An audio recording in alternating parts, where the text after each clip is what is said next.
মায়েরা, সবাই বৈষ্ণব হতে পারে না। শাস্ত্র কি বলল? তৃণাদপি শুনিচেন তররিব সহিষ্ণুনা অমানেন মানদেন কীর্তনীয় সদাহরি। প্রশ্ন করবেন, ঝুরি ঝুরি সংস্কৃত বললেন, বুঝলাম না। তৃণাদপি শুনিচেন মানে কি? ঘাসের নিচে পা দেবেন, ঘাসের মাথাতে পা দেবেন, মাথা নিচু করবে, আবার পেরিয়ে যাবেন, মাথা উঁচু করবে। যিনি প্রকৃত বৈষ্ণব হাজার কথা বলবেন, মাথা নিচু করে থাকবে, উঁচু করবে না, ইনি বৈষ্ণব। আর কি? তররিব সহিষ্ণুনা, গাছকে কাটবেন, গাছ যতক্ষণ না মাটিতে পড়ছে আপনাকে ছায়া দান করছে, ফল দান করছে। বৈষ্ণবকে হাজার আঘাত করবেন, যতক্ষণ না মাটিতে পড়ছে ততক্ষণ বৈষ্ণব আপনাকে নাম দান করছে। অমানেন মানদেন, আপনাদের এই রাস্তা দিয়ে আপনারা পেরিয়ে যাচ্ছেন, একজন কুষ্ঠব্যাধি লোক ছটপট ছটপট করছে, আপনি আমি পেরিয়ে যাব নাকে কাপড় চাপা দিয়ে। যিনি প্রকৃত বৈষ্ণব হবেন তিনি কি বলবেন? এই ডাক্তার দেখিয়েছিস? হ্যাঁ। ভালো হয়নি? না। এক কাজ কর, কি? আমার সঙ্গে কোলে কোল দিয়ে একবার হরি বল বল। লাভ কি হবে? এই যে রে, এই যে রে, এই যে রে, তোর দেহরোগ তো দূর হবে, তোর ভবরোগ দূর হয়ে যাবে। আমরা যাকে মানি না, বৈষ্ণব তাকে মানে। কীর্তনীয় সদাহরি, যার মুখে হরিনাম থাকবে। বৈষ্ণবের 5টা জিনিস থাকবে: তিলক, তুলসী মালা, শিখা, কৌপিন, বহিঃপাশে হরিনাম, মুখে নিষিদিন। ইনি হচ্ছেন বৈষ্ণব। মায়েরা তাকাবেন। আর বৈষ্ণব কাকে বলে? হাজার হাজার বটের ফল বট গাছের নিচে হয়, একটাও বট গাছের নিচে পড়ে চারা গাছ হয় না। পাখিতে খেয়ে ছাতের কার্নিশে স্টোমাকে, পাখিতে খেয়ে স্টোমাকে গিয়ে ছাতের কার্নিশে পায়খানা করে, তার থেকে কি হয়? চারা গাছ হয়। এইদিকে হাজার হাজার লোকের মুখে কৃষ্ণ কথা শুনলে আপনার কৃষ্ণ প্রেম জন্মাবে না। যতক্ষণ না বৈষ্ণবের মুখে হরিনাম শুনবেন ততক্ষণ আপনার কৃষ্ণ প্রেম কোনো মতে জাগবে না। তাকাবেন মায়েরা। আর বৈষ্ণব কাকে বলে বাবা? আর বৈষ্ণব কাকে বলে? তাকান, বলছে বৈষ্ণবের বশ কৃষ্ণ, সর্বশাস্ত্রে কয়। এই সব জানিল হ বৈষ্ণবের আশ্রয়। আপনাদের এই এলাকাতে গরুর হাট কোথায় আছে আমি জানি না। যখন আপনি গাভী কিনতে যাবেন তখন গাভীটাকে দড়ি দিয়ে টানবেন, বাছুরটা কোনো মতেই আসবে না। দেখবেন মায়েরা, গাভীটা আসবে না কেন? বাছুরটা আসছে না বলে। বাছুরটাকে কোলে করে এগিয়ে যাবেন, গাভীকে ডাকতে হবে না, গাভী বাছুরের পেছন পেছন চলে আসবে। ভগবানের মন্দিরে ভগবানকে ডাকবেন, কিন্তু বৈষ্ণবের চরণ ধরে কেউ যদি এগিয়ে যায় তবে ভগবানকে ডাকবার দরকার হয় না, বৈষ্ণবের পেছন পেছন ভগবান চলে আসে। তবে সেই বৈষ্ণবকে প্রকৃত বৈষ্ণব হতে হবে। সেই বৈষ্ণবটা কেমন? প্রকৃত বৈষ্ণবটা আমার দিকে তাকান। একটা কলেজে পড়া মেয়ে 3 তলা ছাদের উপরে দাঁড়িয়ে আছে। একজন বৈষ্ণব গঙ্গা স্নান করে রাস্তা দিয়ে পেরিয়ে যাচ্ছে। কলেজে পড়া মেয়েটা বৈষ্ণবের মাথাটা নেড়া তো শিখা আছে, তাক করে বলে, বৈষ্ণবের মাথায় থুতু ফেলেছে। বৈষ্ণব হেসে বলল, তুই আমার মাথায় থুতু ফেলে দিলি? আচ্ছা, আবার গঙ্গা স্নান করে আসে। বৈষ্ণব আবার গঙ্গা স্নান করে আসছে। আবার মেয়েটি বৈষ্ণব বলল, তুই আবার থুতু ফেলে দিলি? আবার বৈষ্ণব স্নান করে এলো, আবার বললো, বৈষ্ণব, আবার বৈষ্ণবের মাথায় থুতু ফেললো। বৈষ্ণব 10 বার গঙ্গা স্নান করলো মা, 10 বার মেয়েটি বৈষ্ণবের মাথায় থুতু ফেললো। মেয়ের বাবা দেখতে মেয়ের বাবা দেখতে পেয়ে বললো, তোর লজ্জা করে না? তুই বৈষ্ণবের মাথায় থুতু ফেলছিস, তুই আমার বাবা বলে রাখবি না? মেয়েটি বলছে, বাবা, বৈষ্ণব প্রতিবাদ করে না, তাই বৈষ্ণবের মাথায় থুতু ফেললাম। তখন সঙ্গে সঙ্গে মেয়েটিকে তার বাবা বললো, আজ থেকে কলেজে যাওয়া বন্ধ কর, তোর কারণে বিবেক বুদ্ধি হয় না, বৈষ্ণব চিনতে পারিসনি, তুই আমাকে বাবা বলে রাখবি না। বৈষ্ণব বলল, আপনার মেয়েকে আপনি বকবেন না। বলে, কেন? আপনার মেয়ের জন্য আমার একটা লাভ হয়ে গেছে। কি লাভ হয়েছে? আপনার মেয়ে আমার মাথায় থুতু ফেলেছে, আমার লাভ হয়েছে। আপনার মাথায় থুতু ফেলেছে, আপনার লাভ হয়েছে? বলে, হ্যাঁ, আমি শাস্ত্রে শুনেছি একবার গঙ্গা স্নান করলে এক জন্মের পাপ দূর হয়, আপনার মেয়ে আমার মাথায় 10 বার থুতু ফেলেছে, আমার জন্ম জন্মান্তরে যত পাপ আছে সব দূর হয়ে গেছে, আমি গঙ্গা স্নান করেছি বলে। আপনাদের কাছে নিবেদন রইল বাবা, যিনি প্রকৃত বৈষ্ণব, আমি বারবার বলবো আপনাদেরকে, বৈষ্ণবকে সম্মান দিন, ভক্তকে সম্মান দিন, দেখবেন লাভ আছে। ভগবান বলেছে আমাকে যে ভালোবাসে সে তো আমার ভক্ত, আমার ভক্তকে যে ভালোবাসে আমার শ্রেষ্ঠ ভক্ত। তাই বারবার প্রত্যেকটি হিন্দু ছেলেদেরকে বলবো, কোন সাধু দেখলে নিন্দা করবে না। আমাদের সমাজে দেখবেন কিছুদিন আগে একটা ব্যাপার ঘটেছিল, অনেকদিন আগে, সাধু দেখলে আমাদের চ্যাংড়া ছেলেগুলো বলতো বাঁচাও সাধু বাবা। হাসছেন আপনারা, কিন্তু আমরা আমাদের ধর্মটাকে কত নিচে নেমে দিচ্ছি। অন্য জাতের লোকগুলো বলছে ভালো করছে, এরা নিজের ধর্মকে নিজেই তো ডুবিয়ে দিচ্ছে। কই অন্য ধর্মের মানুষ তো নিজের ধর্মের মানুষকে কোনদিন অপমান করে না। সবচাইতে লজ্জার ব্যাপার কি বলুন তো, আমরা আমাদের তিলক মালা দেখলেই আমরা ঠাট্টা আরম্ভ করে দিই। তাই বারবার বলবো, যিনি মালা ঝুলি নিয়ে আছেন, যিনি জপ করছেন, যিনি তিলক নিয়েছেন, তাকে সম্মান দিন। তাকে সম্মান দিলে আপনার বাড়িতে কৃষ্ণ ভক্ত সন্তান হবে, আপনিও কৃষ্ণ ভক্ত হয়ে যাবেন। প্রত্যেকটা হিন্দু জাতির মানুষের কাছে নিবেদন রইল, বাড়িতে বাড়িতে কৃষ্ণ ভক্ত সন্তান জন্ম করুন।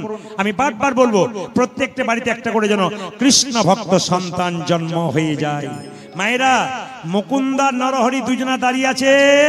মহাপ্রভু শিবাসকে বললো, শিবাস ওরা দুজন আমাকে দেখতে এসছে, আমার আশীর্বাদ পেতে এসছে, চলো ওদের দুজনকে দেখা দিয়ে আসি। মায়েরা, ভক্ত যদি কাই মনে কোনো বাঞ্ছা করে, ভগবানের সাধ্য নাই সেই বাঞ্ছা নাই করে। তাই মহাপ্রভু কি করলো, মা শিবাস অঙ্গন থেকে বেরিয়ে শিবাসের সঙ্গে নাম কীর্তন করতে করতে সুরধনী গঙ্গার তীরে যাচ্ছে, আর দু ভাই মুকুন্দ আর নরহরি দেখছে। কাকে দেখছে? মহাপ্রভুকে। মায়েরা, কেউ যদি ভগবানকে ডাকে প্রথমে সে ধাক্কা পায় না উতরে যায়? জোরে বলুন, জোরে বলুন।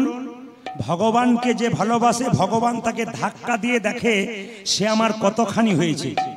আপনি সোনার মালা দোকানে বিক্রি করতে গেলেন, দোকানদার দেখবে সোনার মধ্যে কতটা খাদ আছে, কতটা সোনা আছে। আপনি ভক্তি সোনা ভগবানকে দেবেন, ভগবান পরীক্ষা করে দেখবে এর মধ্যে কতটা ভক্তি আছে, কতটা অভক্তি আছে। মায়েরা সবাই লক্ষ্য করুন, শিবাসকে ডেকে মহাপ্রভু বলল, শিবাস বলে দাও ওদের মধ্যে যে ছোট ভাই নরহরি, সে আমার সঙ্গে সারা জীবন থাকবে, আমার কৃপা পাবে।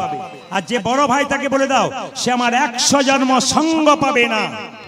মায়েরা, আপনাদের এখানে দু ভাই কীর্তন শুনতে এসছে, ধরুন একজন মহাপ্রভু কৃপা পেল, একজন পেল না। যে পেল তার তো আনন্দ হলো, যে পেল না তার কি অবস্থা হয়?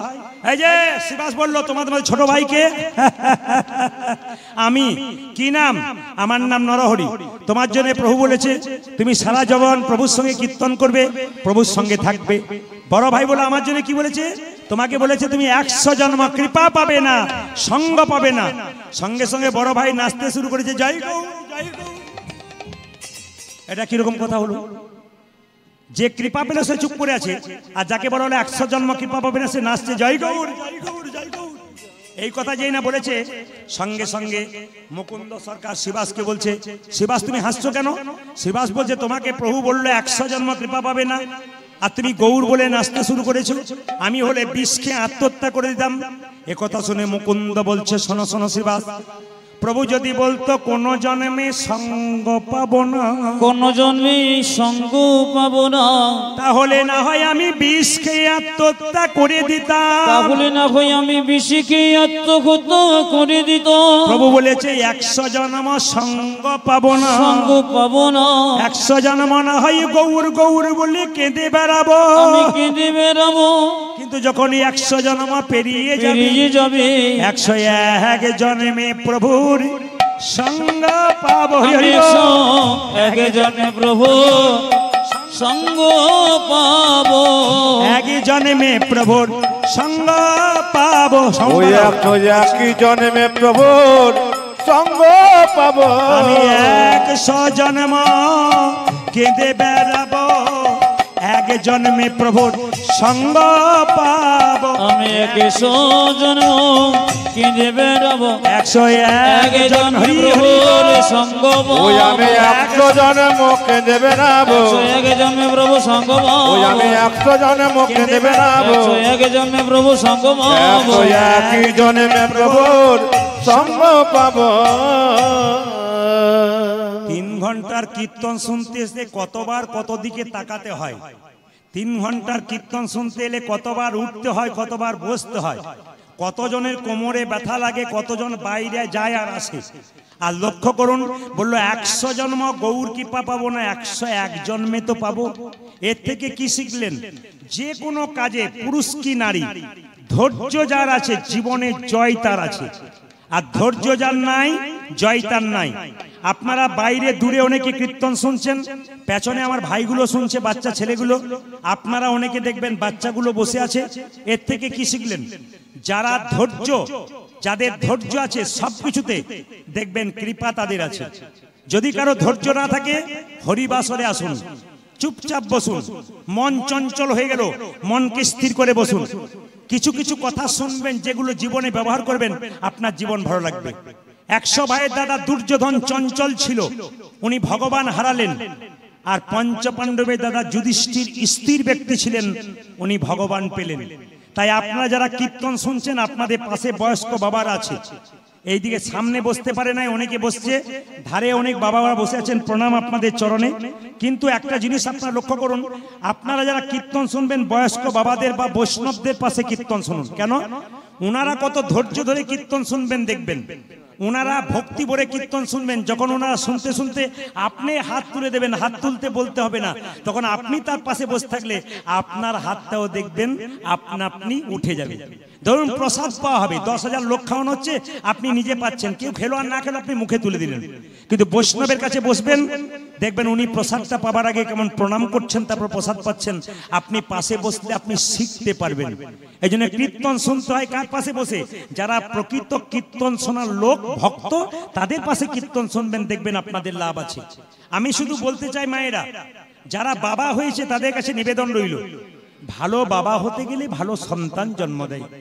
আপনার রক্ত কিন্তু আপনার ছেলের শরীরে বইছে, এখন সে চঞ্চল। যখন আপনার বয়স হবে, আপনার ছেলে দেখবেন খারাপ কাজ করবে না, হরিবাসরে গিয়ে হরিনাম শুনবে। তখন আপনি নিজেকে ধন্য মনে করবেন যে আমি একদিন কীর্তন শুনেছিলাম, ভক্ত হয়েছিলাম বলে আমার রক্ত আমার ছেলের শরীরে বইছে, সেও কীর্তন শুনছে। মায়েদেরও একই ব্যাপার। মায়েরা, অনুকূল ঠাকুর বলেছে, মাটি যদি হয় খাঁটি তবে সোনার ফসল ফলে। মা ভালো হবে তবে তো সোনার ফসল ফলবে। বাবা হলো কি? বীজ। মা হলো কি? মাটি। দুটো জিনিস যদি ভালো হয়, ফসল ভালো হবে না। কে বলেছে? দেখবেন আমাদের 150 বছর আগে যে বিএ পাস করেছিল স্বামী বিবেকানন্দ, আমেরিকার মাটিতে গিয়ে কি সুন্দর কথা বলে এসেছিল, সকালকে চমকে দিয়েছিল। আপনাদের কাছে নিবেদন, ঘরে ঘরে বিবেকানন্দের মতো সন্তান জন্ম হোক, ঘরে ঘরে ঈশ্বরচন্দ্র বিদ্যাসাগরের মতো সন্তান জন্ম হোক। আমি মায়েদেরকে বলবো, ঈশ্বরচন্দ্রের বিদ্যাসাগরের মতো ছেলে জন্ম দিতে গেলে মাকেও সেরকম হতে হয়। কেন? ভগবতী দেবী ঈশ্বরচন্দ্র বিদ্যাসাগরের মা এমনি এমনি মা হয় নাই, সাগরের মা, খালের মা, বিলের মা নয়। কেন না? আপনারা সবাই জানেন যে ঈশ্বরচন্দ্র শুনেছিল কলকাতায় তার মায়ের শরীর খারাপ হয়েছে, দামোদর নদী পার হয়ে ছুটে এসেছিল তার মাকে দেখবার জন্য। আমরা নদীতে ঝাঁপ দিই ভগবানের নাম করতে করতে, কিন্তু ঈশ্বরচন্দ্র বিদ্যাসাগর মহাশয় মা মা বলে জলে ঝাঁপ দিয়ে নদী পার হয়েছিল। মায়ের প্রতি ভালোবাসা কেমন ছিল, আর মাটা এই যে, আর মাটাও কেমন ছিল তাকান। এমনি এমনি মা হয়ে এমনি এমনি বাচ্চা জন্ম দেওয়া যায় না। সেই মাটা কেমন? ঈশ্বরচন্দ্র বিদ্যাসাগর তার মায়ের যে একটা শাল এনেছিল, মা তুমি শালটা নাও, শালটা নেয় নাই। জিজ্ঞেস করেছিল, মা তুমি শালটা গায়ে নিচ্ছ না কেন? মা ভগবতী দেবী বলেছিল, বাবা পাড়ার কত মেয়ে ঠান্ডায় থরথর করে কাঁপছে, যেদিন ওদের চাদর আনতে পারবি সেদিন আমি শালটা গায়ে নিতে পারবো। ওগো মা, এইরকম মা না হলে সন্তান কখনো জন্ম দেওয়া যায়? আর যদি এরকম মা হয়, দেখবেন আমার দিকে তাকান, এরকম মা হয়। আমার পাশের বাড়িতে একটা মা, 26 বছর বয়স, তার 4 বছর ছেলেকে বলছে, স্কুল যাবি, টিফিন বাক্সে খাবার দিলাম, নিজে খাবি, কাউকে দিবি না, দিলে তোর একদিনকে আমার একদিন। ছেলে বলছে, মা কাউকে দেবো না। বলে না, নিজে খাবি, রাত জেগে ভোর জেগে সকালবেলায় পরিশ্রম করে আমি রান্না করে দেবো, আর তুই লোকের ছেলেকে দিবি না? দিতে পারবি না, নিজে খাবি, কাউকে দিবি না। ছেলে কানে হাত দিয়ে বলছে, মা কথা দিলাম, নিজে খাবো, কাউকে দেবো না। ছেলে বড় হলো, পড়াশোনা করলো, চাকরি করলো, বিয়ে করলো, নিজে খেলো, বাবা মাকেই দিল না। তার মানে কি আপনি শিখিয়ে দিচ্ছেন যে নিজে খাবি কাউকে দিবি না, আপনার জন্য বাচ্চা নষ্ট হচ্ছে। স্বামী বিবেকানন্দ বলছে আমাদের বাচ্চাগুলোকে আমরা জীবন্তে মেরে দিচ্ছি।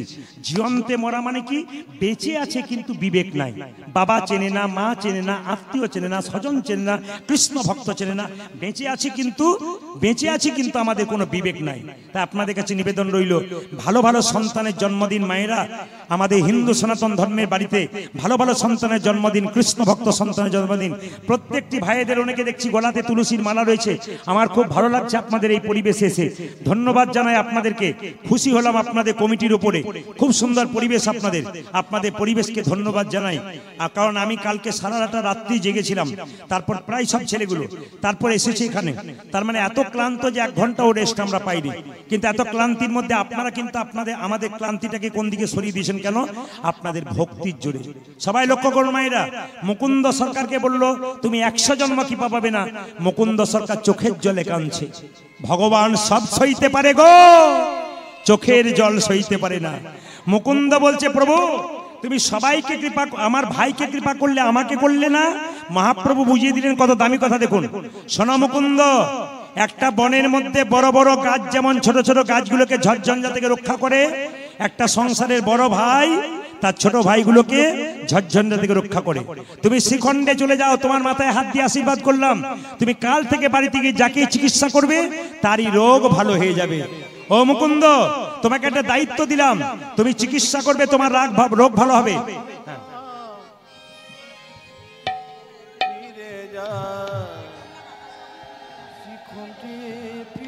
মায়েরা, তোমার রোগ তো সবার রোগ তুমি ভালো করবে। তুমি বাড়িতে গিয়ে একটা গোপীনাথের মন্দির তৈরি করো, জীবের দ্বারে হরিনাম দাও, গরিবের চিকিৎসা করো।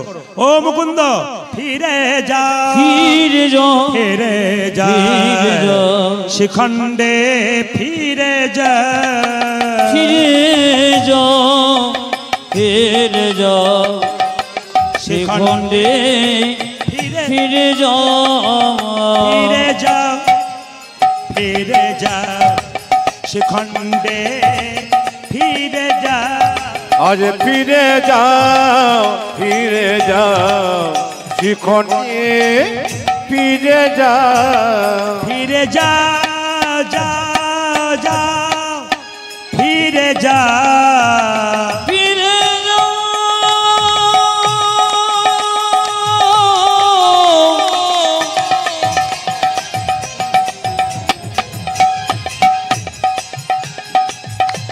ফিরে উলধ্বনি।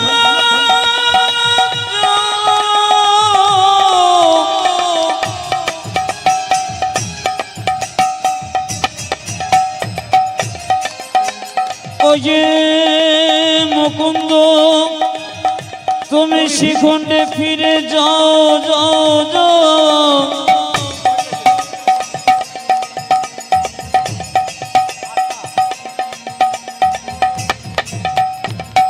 মুকুন্দ তুমি ফিরে যে যাও, আজ ফিরে যাও, ফিরে যাও, শিখণ্ডে ফিরে যাও, দারে দারে গিয়া চরণে ধরিয়া, তুমি দরে দরে গিয়া চরণে ধরিয়া, দারে দারে গিয়া চরণে ধরিয়া, দাঁড়ে দাঁড়ে গিয়া চরণে ধরিয়া, হরির নাম বিলা, দারে তুমি দরে দরে গিয়া চরণে ধরিয়া, হরে নাম বিনা, ফিরে যাও, ফিরে যাও, শিখণ্ডে ফিরে যাও, আজ ফিরে যাও, ফিরে যাও, শিখণ্ডে ফিরে যাও। আমারে মহাপ্রভুর আজ্ঞা পাইয়া মুকুন্দ চলিলা, মুকুন্দ চলিলা, আমার মহাপ্রভুর আজ্ঞা পাইয়া মুকুন্দ চলিল, মুকুন্দ চলিল, মহাপ্রভুর আজ্ঞা পাইয়া মুকুন্দ চলিলা, মুকুন্দ চলিলা, আমার মহাপ্রভুর আজ্ঞা পায়া মুকুন্দ চলিলা, মুকুন্দ চলিলা শিখণ্ড গ্রামেতে আসি শিখণ্ড গ্রামেতে যাসি শিখণ্ড গ্রামেতে আজ শিখণ্ড গ্রামেতে যাচ্ছি উপনীত হইলা উপনীত হইলা আমি শিখণ্ড গ্রামেতে যাসি উপনীত হইয়া উপনীত হইয়া বল বল হরি বল বালা বালা হরি বল বল হরি বালা বালা হরি বল। খুব দামি দামি কথা শুনতে হবে এখন, খুব দামি দামি কথা শুনতে হবে। মুকুন্দ কবিরাজ বাড়ি ফিরে এলো, একটা গোপীনাথের মন্দির তৈরি করলেন। আচ্ছা মায়েরা, আপনারা একটু হাত তুলবেন, কাদের কাদের বাড়িতে মন্দির আছে হাত তুলবেন, হাত তুলুন। কাদের কাদের বাড়িতে মন্দির করতে পেরেছেন? সকলের বাড়িতে তো মন্দির আছে, রাধাকৃষ্ণ আছে, লক্ষ্মীনারায়ণ আছে। তাকাবেন, যে যেখানে বসে আছেন হাত নামান। মন্দির করবেন কোথায়? বাড়িতে যদি কোথাও জায়গা না থাকে, সিঁড়ির তলায়, যেখানে সিঁড়ির উপরে পা দিয়ে যাবেন আর সিঁড়ির তলায় ভগবান থাকবে। না না, এটা এমনি বললাম, প্রায় বাড়িতে দেখতে পাই বলে বললাম। ডাইনিং রুম, বেডরুম, হ্যাঁ অনেক রকম রুম হয়েছে, কিন্তু ভগবানের রুমের জায়গা হয় না। যারা মনে মনে ভাবছেন বাড়ি তৈরি করবেন, ভগবানের মন্দির তৈরি করবেন, তারা সব চাইতে মন দিয়ে শুনে যান আজকে দামি দামি কথাগুলো। খনার বচন নাম শুনেছেন? খনামা খুব দামি দামি কথা বলে গেছেন। তিনি বলে গেছেন বাড়ি তৈরি করতে গেলে, এইদিকে আগামীতে যারা বাড়ি তৈরি করবেন, আপনারা তো ইঞ্জিনিয়ারিং প্ল্যানে করেন, কিন্তু খনামা কত সুন্দর বচন দিয়েছে, যেটা এখন ইঞ্জিনিয়াররা মানতে বাধ্য। কি বচন দিয়েছে? দক্ষিণ দুয়ারি ঘরের রাজা। যদি বাড়ি করেন, খনামা বললেন দক্ষিণ দুয়ারি ঘরের রাজা, পূব দুয়ারি তার প্রজা, উত্তর দুয়ারির খাজনা নাই, আর পশ্চিম দুয়ারির মুখে ছাই। তার মানে কি? যদি কেউ বাড়ি তৈরি করে, সদর দরজাটা দক্ষিণ দিকে করলে ওটা ঘরের রাজা। কেন বলুন তো? দক্ষিণ দিকে ঝরঝঞ্ঝা হয় না, সুসুর করে বাতাস হাওয়া বয়। আরো অনেক কারণ আছে, পরে বুঝিয়ে দেবো। পূর্ব দুয়ারি প্রজা, তার প্রজা। যদি দক্ষিণ দিকে না থাকে, তাহলে পূব দিকে দরজা হলে ভালো হয়। উত্তর দিকে দরজা করলে খাজনা দেবার পয়সা থাকবে না, অভাব বাড়বে দিনের পর দিন। আমি বলি নাই, আমার কথা নয়, খনা মায়ের কথা। 4 নম্বর, পশ্চিম দুয়ারির মুখে ছাই। পশ্চিম দিকে দরজা করলে দেখবেন ঝড়ঝঞ্ঝা সবসময় লেগেই আছে, দেখে নেবেন আপনারা। তাহলে বাড়িতে মন্দির তৈরি করবেন কোথায়? ঈশান কোণে মন্দির তৈরি করার নিয়ম। যত বড়ই বাড়ি তৈরি করুন আর যত ছোটই বাড়ি তৈরি করুন, নিয়ম হচ্ছে ঈশান কোণে মন্দির তৈরি করবেন। ঈশান কোণটা কোথায়? ঈশান কোণটা হচ্ছে পূর্ব এবং উত্তরের যে কোণ, উত্তর দিক এবং পূর্ব দিকে যে কোণটা, ওটা ঈশান কোণ। ওখানে আপনারা বাড়ি তৈরি, ভগবানের মন্দির, বাতাসারে তুলে ধরে দিন, খুব ভালো হলো, আপনারা সবাই পেয়ে যাবেন। ভগবানের কৃপা লীলা আছে, আজকে প্রসাদ কিন্তু সবাই পেয়ে যাবেন, কেউ বাদ যাবে না। রঘুনন্দনের কৃপা আপনাদের সবার উপরে আছে। সবাই মিলে বলুন রঘুনন্দন কি, রঘুনন্দন কি, রঘুনন্দন কি। আজকে এই মায়ের জন্য আপনাদের সকলের প্রসাদের ভাগ হবে। আমি প্রথমেই যখন এই গ্রামে ঢুকলাম, ভক্তি হলো ওদেরকে দেখে, ওদের প্রেম ভক্তি ভালোবাসা আমাকে আপ্লুত করেছে। ভগবানের প্রতি প্রেম এবং ওদের যে পোশাক, আজকের দিনটা ভগবানের প্রতি, সেটা খুব ভালো লেগেছে। তাকান, কোনটাকে বললাম মা ঈশান কোণ? বলছে পূর্ব ও উত্তর দিকে যে কোণটা ঈশান কোণ। রান্না করবেন কোন মুখে? অগ্নিকোণ। কোনটা? পূর্ব দিকে মুখ করে রান্নাঘর করতে হয়। আর একটা দামি কথা শুনে নিন, দক্ষিণ দিকে মাথা করে শুতে হয়, উত্তর দিকে মাথা করে শুতে নাই। কেন? কেউ মারা গেলে তার মৃতদেহের মস্তকটা উত্তর দিকে রাখা হয়, দক্ষিণ দিকে পা করে শোবেন না। কেন? একটা কারণ আছে। আমাদের কাকা, মাসি, মামা, বাবা, মা যারা মারা গেল, সবাই কিন্তু দক্ষিণ দিকে আছে। খুব মাথায় রাখবেন, দক্ষিণ দিকটা জমের দুয়ার, তাই মাথায় রাখবেন। আমাদের যারা আত্মীয় স্বজন মারা গেছে, সবাই কিন্তু দক্ষিণ দিকে আছে। যদি কেউ ভুল করে দক্ষিণ দিকে পা করে শুই, তবে কিন্তু তাকে অপমান করা হয়। বাথরুম ঘরে বসলে দক্ষিণ দিকে পেছন করে ল্যাট্রিন যেতে নেই। খুব দামি কথা এগুলো। কারা বলেছে? জ্যোতিষ শাস্ত্র বলছে। কথাগুলো দাম দেবেন। শাস্ত্র কথা, জ্যোতিষের কথা, এগুলো আপনাদের দাম দিতে হবে।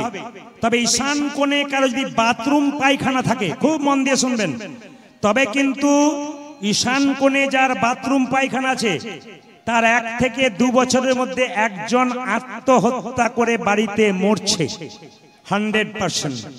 যদি কেউ না মরেছে, দেখবেন ঈশান কোণে যার বাথরুম ঘর তার দেখবেন ভালো কাজ হচ্ছে না, হওয়া কাজ হচ্ছে না, আপনি বারবার ফেল করছেন। যদি সেরকম হয়, জ্যোতিষ বলছে যদি ভুল করে কেউ ঈশান কোণে বাথরুম করে ফেলেছেন তার একটা বিধান আছে। জ্যোতিষ শাস্ত্র বলছে যদি একটা পাথর বাটিতে দোকান থেকে লবণ কিনে এনে ওই বাথরুম ঘরে দিতে পারেন, 1 মাস 2 মাস পর চেঞ্জ করতে পারেন, আপনার কিন্তু বাড়িতে আত্মহত্যার প্রকোপ থেকে মুক্তি পাবেন। কে বলল? জ্যোতিষ শাস্ত্র বলল। আমাদের বিভিন্ন রকমের শাস্ত্র আছে, সেই শাস্ত্রের কথা অনুযায়ী বললাম। মুকুন্দ সরকার একটি গোপীনাথের মন্দির তৈরি করলেন মায়েরা, খুব সুন্দর তৈরি করলেন। কি? খড়ের ছাউনি দিয়ে। পয়সা তো নেই, অভাব খুব। সেই সময় বাংলার নবাব একজন মুসলমান ছিল, তার নাম নবাব হোসেন শাহ, তার বাড়ি মালদা। সে পেটে যন্ত্রণা হলো, কেউ ভালো করতে পারছে না। একজন বলল, নবাব তোমার পেটের যন্ত্রণা ভালো হবে তুমি যদি যেতে পারো শ্রীখণ্ডে মুকুন্দ সরকারের বাড়ি, তবে তোমাকে ফকির সেজে যেতে হবে। তুমি যদি ধনী সেজে যাও, নবাব সেজে যাও, তোমার চিকিৎসা হবে না। এত বড় বাংলার নবাব হোসেন শাহ ছেঁড়া জামা কাপড়, পটি দেওয়া কাপড় দিয়ে ফকির সেজে এলো কোথায়? শ্রীখণ্ডে। সবাইকে জিজ্ঞেস করছে, ভাই মুকুন্দ সরকারের বাড়ি কোনটা? ওই যে গো, ওই মন্দিরের চূড়াটাকে লক্ষ্য করে চলে যাও, ওটা মুকুন্দ সরকারের বাড়ি। দেখবে সামনে গিয়ে কীর্তন হচ্ছে, ওটা মুকুন্দ সরকারের বাড়ি। একজন বলল, না না, প্রচুর লোক ওখানে দেখবে লাইন দিয়ে দাঁড়িয়ে আছে, ওটা মুকুন্দ সরকারের বাড়ি। নবাব হোসেন শাহ ফকির সেজে গেছে, নিজেকে চিনতে দেয় না আমি নবাব বটি। যখনই দাঁড়িয়েছে গিয়ে লাইনে, তখন দেখতে পাচ্ছে মুকুন্দ সরকার গোপীনাথের ভজন করছে। এর থেকে নবাব খুব জ্ঞানী লোক ছিল তো, তিনি চিন্তা করছেন, বাহ বাহ, এতক্ষণে বুঝতে পারলাম মুকুন্দ। নবাব বলছে, তোমার চিকিৎসা কেন ভালো হয়? ভগবানের চরণে প্রথমে সকালে প্রণাম করে তারপর তুমি চিকিৎসা করো, ওই জন্য আশীর্বাদ পাও। মায়েদেরকে বলে যায়, প্রত্যেকটি মা যারা বাড়িতে ঘুম থেকে উঠে কাপড় চেঞ্জ না করে পুজো পাঠ করেন, তারা সংসারের ধ্বংস ডেকে আনেন। ভালো করে শুনবেন, সব সময় বিছানা কাপড় চেঞ্জ করে স্নান করে পবিত্র কাপড় পরতে হয়। শরীর খারাপ থাকলে আপনি কাপড় চেঞ্জ করবেন, গঙ্গা জল নেবেন, পবিত্র ভাবে ঘরের কাজ করবেন, দেখবেন আপনাদের মঙ্গল আছে। যত অমঙ্গল হচ্ছে কেন? আমরা আজকে অনাচার মানছি, আচার মানছি না, এই জন্য আমাদের এত সংসারে অশান্তি ঘটছে। সবাই লক্ষ্য করুন, মুকুন্দ সরকার কীর্তন গান। তার ফাঁকে একটা বড় কথা বললে কি, আমি একবার এপেলো চেন্নাই গিয়েছিলাম চিকিৎসা করাতে। যিনি চিকিৎসা করছিলেন আমাকে, তার টেবিলে দেখতে পাচ্ছিলাম রাধা কৃষ্ণের ছবি। এইদিকে রাধা, এমন সিটি মারলি তুই সবাইকে জড়ো করে দিলি। তাকান, রাধা কৃষ্ণের ছবি। তো রাধা কৃষ্ণের ছবি, তার মধ্যে তুলসী পাতা, বাতাসা। তার মানে এত বড় লন্ডন ফেরত ডাক্তার, তারাও ভগবানকে বিশ্বাস করে। আর আমরা MA BA পাস করে ভগবানকে বিশ্বাস করতে চাই না। এটার চাইতে লজ্জার কি হতে পারে? ও মায়েরা, সবাই তাকাবেন। এই যে এত বাচ্চাগুলো কীর্তন শুনছে, বলে দি, যে আমাদের ক্রিকেটের সবচাইতে ভালো প্লেয়ার ছিল কে? সচিন টেন্ডুলকর। তারপরে একজন হলো, তার নাম কি? বিরাট কোহলি। ভালো করে ঘেঁটে দেখবেন চরিত্র। ওনার স্ত্রীর নাম অনুষ্কা। জীবনে আমিষ খাবার খাই নাই, অথচ 6-এর পর 6 মারছে। আর আমরা একটু নিরামিষ খেলে লোকে বলে, বাবারে এখন থেকে খেও না বাপু, দুর্বল হয়ে যাবে গো, দুর্বল হয়ে যাবে, এটা বলি। কিন্তু লক্ষ্য করুন মায়েরা, এত বড় প্লেয়ার, ভারতবর্ষের নয় বিশ্বের সবচেয়ে 1 নম্বর প্লেয়ার বিরাট কোহলি এবং তার স্ত্রী, দুজনে মিলে কি করে? দুজনে নিরামিষ খায়, ব্যাটে 6-এর পর 6 মারে। কেন? নিরামিষ খেলেই শরীর ভালো থাকে, আমিষ খেলে নয়। তাকাবেন, মুকুন্দ সরকার গাইছে আর নবাব দেখছে। কি গাইছে? আমার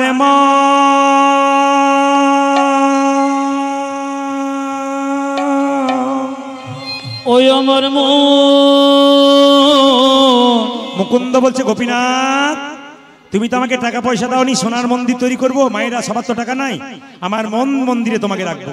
মুকুন্দ গাইছে, আমার মন ধীরে তুমি মদন মোহন, দাঁড়াবে গৌয়াসী ডাকিয়া উলধ্বনি ওই আমার মন মন্দিরে মদন মোহন দাঁড়াবে গোসি ডাকি মান মান দিরে মদান মহান দাঁড়াবে গোয়াসি ডাকিয়া আজ মন মন্দিরে মদন মোহন দাঁড়াবে গোয়াসি ডাকিয়া কাঁদিয়া কাঁদিয়া তব নাম লইয়া আমি কাঁদিয়া কাঁদিয়া তব নাম লইয়া কাঁদিয়া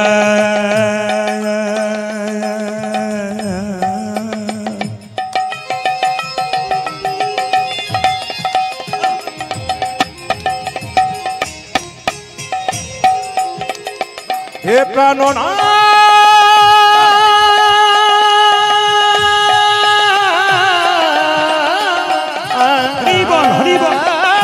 আমি কাঁদিয়া কাঁদিয়া তোমার নাম লইয়া কাঁদিয়া কাঁদিয়া তব নাম লইয়া আমি কাঁদিয়া কাঁদিয়া তব নাম লইয়া নয়ন জলেব ভাসাইয়া কাঁদিয়া কাঁদিয়া তব নাম লইয়া নয়ন জলে মুখ ভাষা আমার মন মন্দিরে মদান মহান দাঁড়াবে গোয়াসি ডাকিয়া ওই আমার মন মন্দিরে মদন মোহন দাঁড়াবে গোয়াসি ডাকিয়া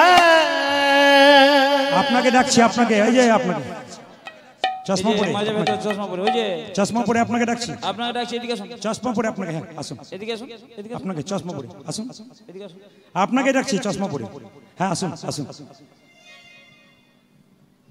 না না বাবা আপনাকে বলিনি বসুন মুকুন্দ সরকার নবাবকে ডাকছে মানে বসুন নবাব চশমা পরে এই যে এই যে এই যে এইদিকে এসো নবাব নবাব তো ও মায়েরা নবাব কি সেজে এসেছে জোরে বলুন ফকির সেজে এসেছে এই যে তোমার কি হয়েছে আমার পেটে যন্ত্রণা হয়েছে কই দেখি দেখি দেখি দেখি দেখি দেখি দেখি দেখি তুমি তোমার জামাটা খোলো তো মুকুন্দ সরকার বলছে তোমার জামাটা খোলো তো নবাব মনে মনে ভাবছে জামা আমি খুলবো কিন্তু পেটের রোগ যদি ভালো না হয় তাহলে বুঝবো আমি ভাবছো কি জামাটা খোলো যেই না জামাটা খুলে দিয়েছে এবার মাটির বারান্দাতে গড়াগড়ি দাও তো সারা বাংলার নবাব হোসেন শাহ মনে মনে ভাবছে কালের কাল বর্ষাকাল হরিণে চাটে বাঘের গাল নেহাত বেকায়দায় পড়েছি বলে তবে যদি পেটের রোগ ভালো না হয় তাহলে বুঝতে পারবে আমি কে এসেছি আরে ভাবছো কি মাটির বারান্দাতে গড়াগড়ি দাও যেই না মুকুন্দ সরকারের কথায় নবাব মাটির বারান্দাতে গড়াগড়ি দিয়েছে অমনি চমকে উঠে বলল কবিরাজ কি তোমার মাটির বারান্দাতে ওষুধ দেওয়া থাকে নাকি বলে কেন যেই না গড়াগড়ি দিলাম অর্ধেকটা পেটের রোগ ভালো হয়ে গেল মুকুন্দ সরকার বলল সবাইকে দিতে দিতে একাট্টু মাটিতে পড়ে গেছে তোমার কাজে লেগে গেছে কই দেখি দেখি দেখি দেখি হাঁ করো তো যেই না হাঁ করেছে আসল ওষুধটা দিয়েছে আর নবাবের পেটের রোগ ভালো হয়ে গেছে মায়েরা কেন বলুন তো ভক্তপদ ধুলিয়ার ভক্তপদ ধুলিয়ার ভক্তপদ জল ভক্তপদ জল ভক্ত ভক্ত শেষ হয় তিন মহাবল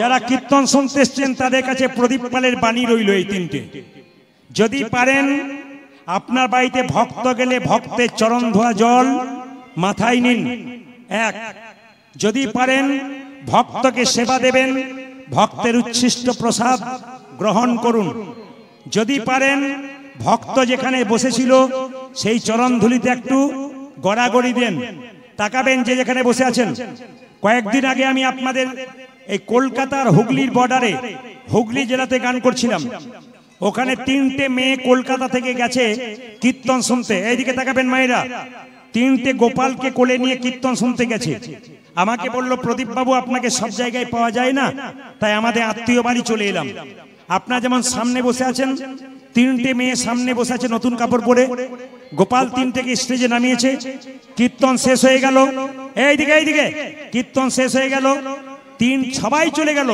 তিনটে মেয়ে ধুলোতে গড়াগড়ি দিচ্ছে নতুন কাপড় পরে একটা মেয়েকে জিজ্ঞেস করলাম আপনি যে নতুন কাপড়টা পরে ধুলায় গড়াগড়ি দিচ্ছেন আপনার কাপড়টা ময়লা হয়ে গেল না মেয়েটি বলে উঠলো আপনি তো বলেছেন যে স্বামীর যদি 4টে কাপড়ের দোকান থাকে, দেহ থেকে প্রাণটা বেরিয়ে গেলে যেমনটি মায়ের কোলে এসেছিলে চিতাতে তোমাকে তেমনটি শুইয়ে দেওয়া হবে। কাপড়ের কি দাম আছে? বাহ! জিজ্ঞেস করলাম আপনি কি করেন? মাথা নিচু করে বলল আমি কলেজের প্রফেসর। বাহ! কোথায়? কলকাতা। একটা মেয়ে কলেজের প্রফেসর, সেই মেয়েটি সামনে বসে কীর্তন শুনছে, গোপালকে কোলে নিয়ে আবার গড়াগড়ি দিচ্ছে ধুলোতে। আর আমাদের দেখবেন সংসারে এমএ বিএ পাস করে দিলে সে মেয়ের দেখবেন কি ভাব, ও তো আপনাদেরকে বোকা ভাবে, ও নিজেকে অ্যারিস্টোক্রেট ভাবে। কেন বলুন তো? এমএ পাস করেছে আর আপনি বোকা, হরিনামে হাত তুলছেন ভাবে আর কি। লক্ষ্য করে ওদের দেখে শিখতে হবে। একটা মেয়েকে জিজ্ঞেস করলাম আপনি কি করেন? বলছে আমার স্বামী দাঁতের ডাক্তার, আমিও দাঁতের ডাক্তার। বাড়ি। আর একটা মেয়ে খুব কম বয়সের, 18 বছর বয়স। বললাম তুমি কি করো? বলছে আমি বিউটি পার্লারে কাজ করি কলকাতায়। বললাম ভালো কথা। আমি বললাম আমিও তো বিউটি পার্লারে কাজ করি।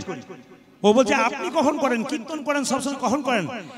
আমি তো কীর্তন করতে করতে বিউটি পার্লারে কাজ করি। বলে বুঝতে পারলাম না।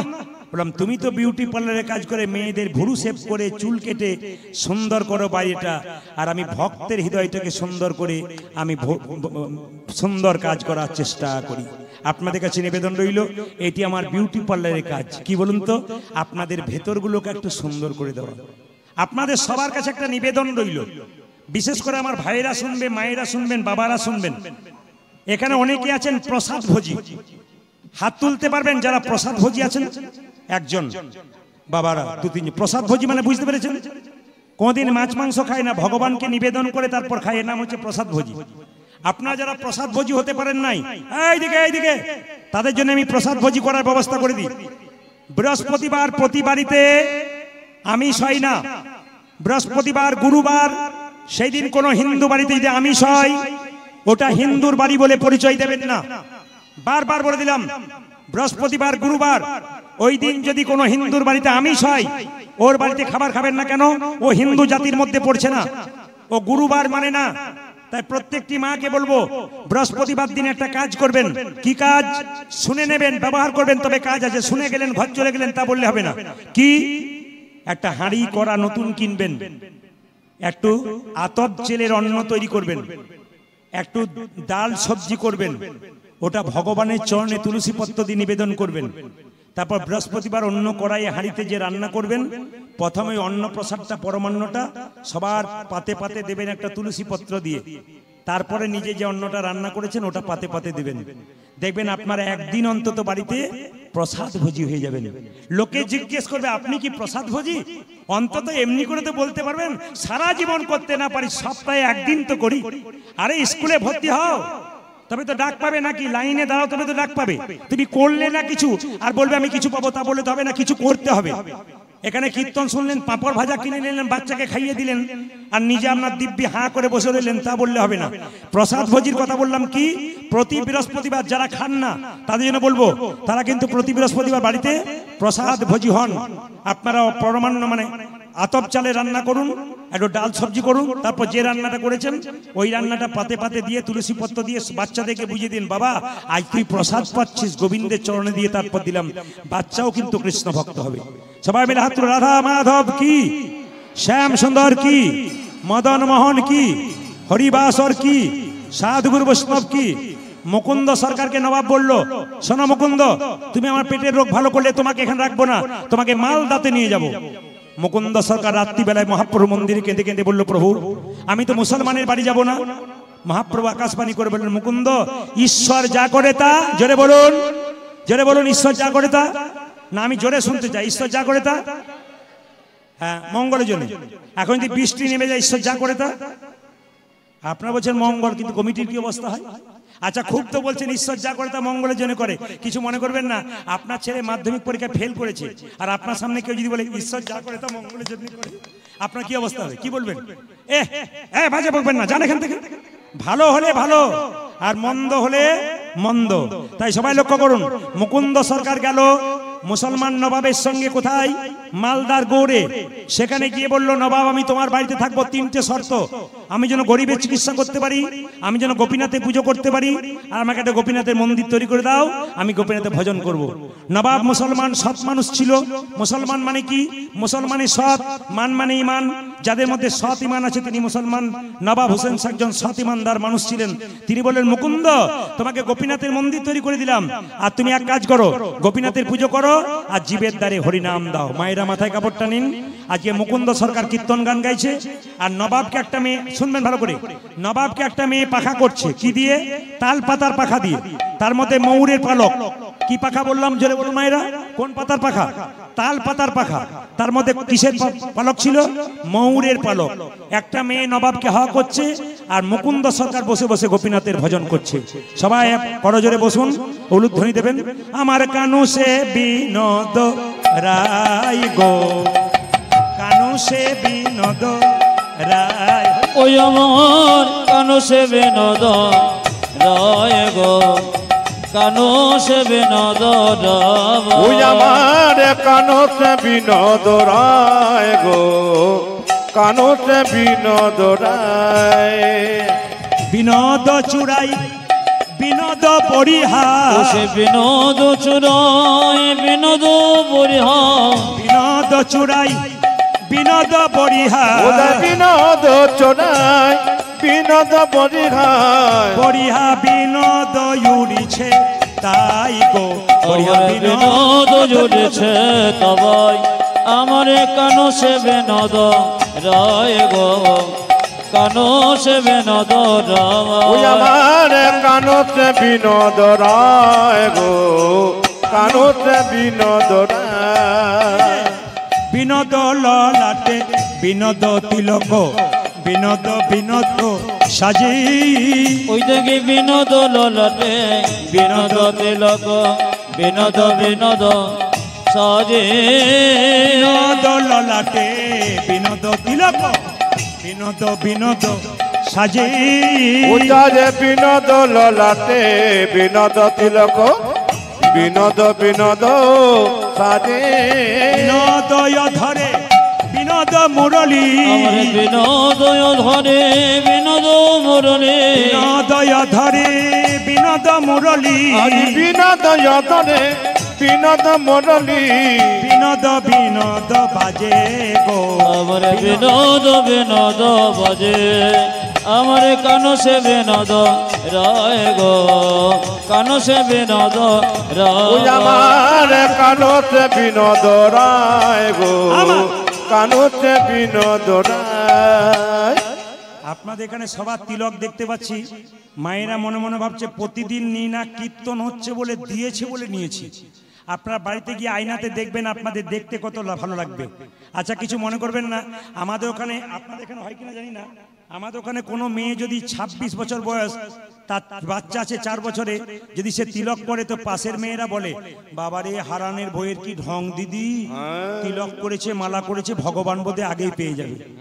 তবে মায়েরা বলি, দাদা ভাইয়েরা বলি, যদি আপনি তিলক করেছেন, মালা করেছেন, আপনি রাস্তা দিয়ে পেরিয়ে যাচ্ছেন, আপনাকে কেউ নিন্দা করছে, পরিষ্কার জেনে নিন, হাতি চলে বাজার, কুত্তা ভুকে হাজার।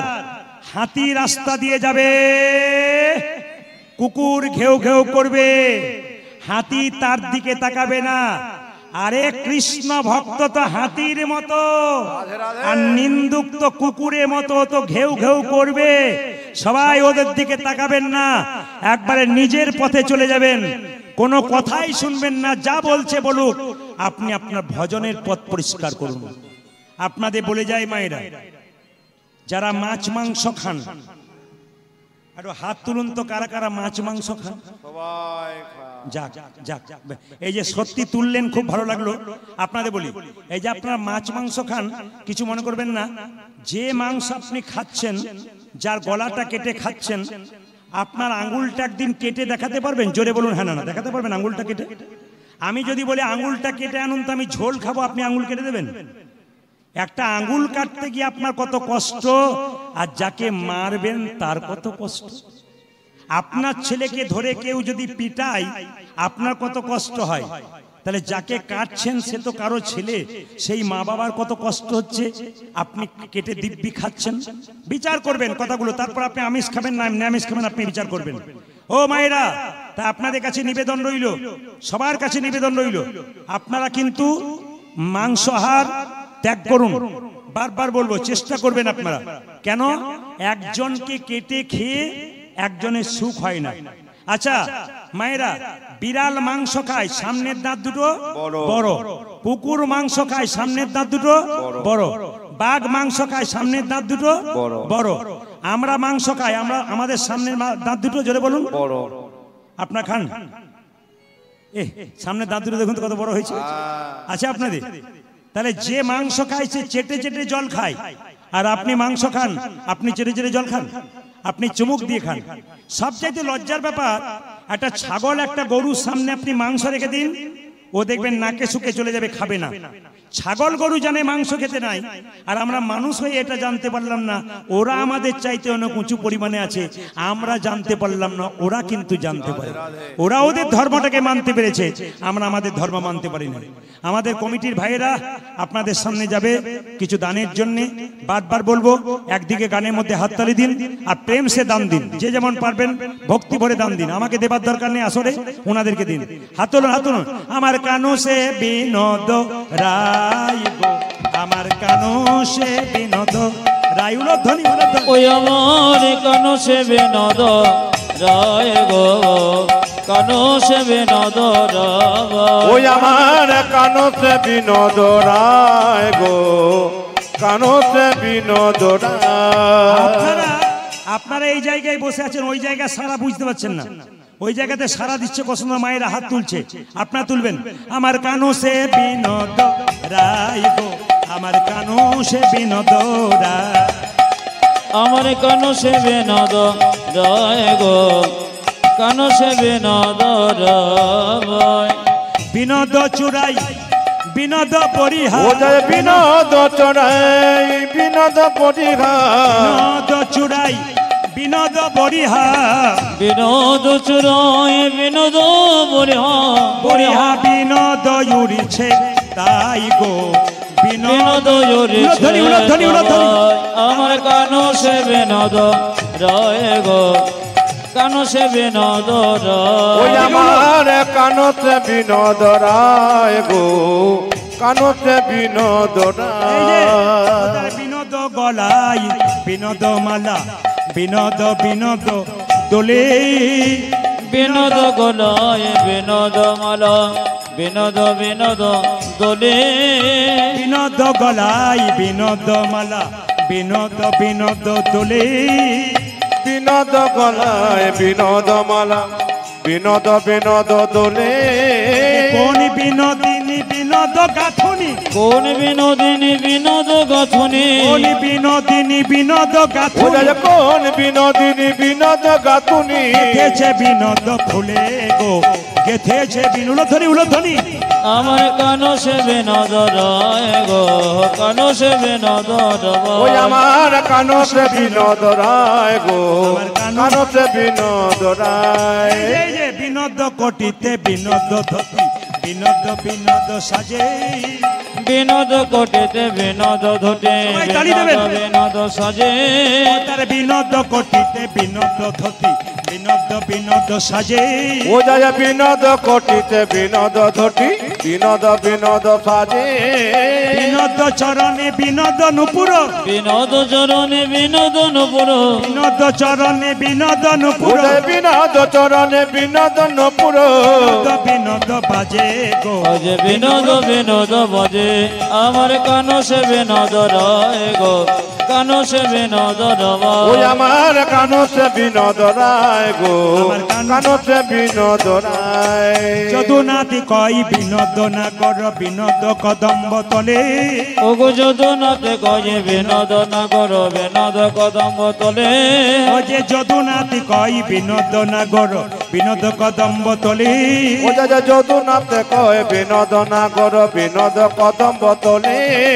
কোন বিনোদিনী বিনোদ বাথুনি কোন বিনোদিনী বিনোদ ঘেরিয়া কত বিনোদিনী বিনোদ হেরিয়া কত বিনোদিনী বিনোদ খেদিয়া কলসি ভাসাইল জলে গো কলসে ভাসাইল জলে আমার কানসে বিনোদ রায় গো কানসে বিনোদ রায় ওই আমার কানসে বিনোদ রায় গো কানসে বিনোদ রায়। দেখি তো আপনারা কেমন কীর্তন শুনছেন, দেখি সবাই বলতে পারবেন, একসঙ্গে খুশি হব। যখন মুকুন্দ সরকার কীর্তন করছে, নবাবকে একটা মেয়ে পাখা করছিল। কোন পাতার পাখা? জোরে বলুন, জোরে বলুন। তাল পাতা। বাহ। তার মধ্যে কোন পাখির পালক ছিল? জোরে বলুন। ময়ূরের। কাকের, কোকিলের নয়, ময়ূরের। যেই না মুকুন্দ সরকারকে নবাব বলেছে মুকুন্দ, অমনি যেই না মুকুন্দ নবাবের দিকে তাকাতে গেল, পাখার মধ্যে ময়ূরের পালক দেখে চিৎকার করে বলল, হে কৃষ্ণ, হে কৃষ্ণ করুণাময়, করুণাময়, করুণা কর, তুমি করুণা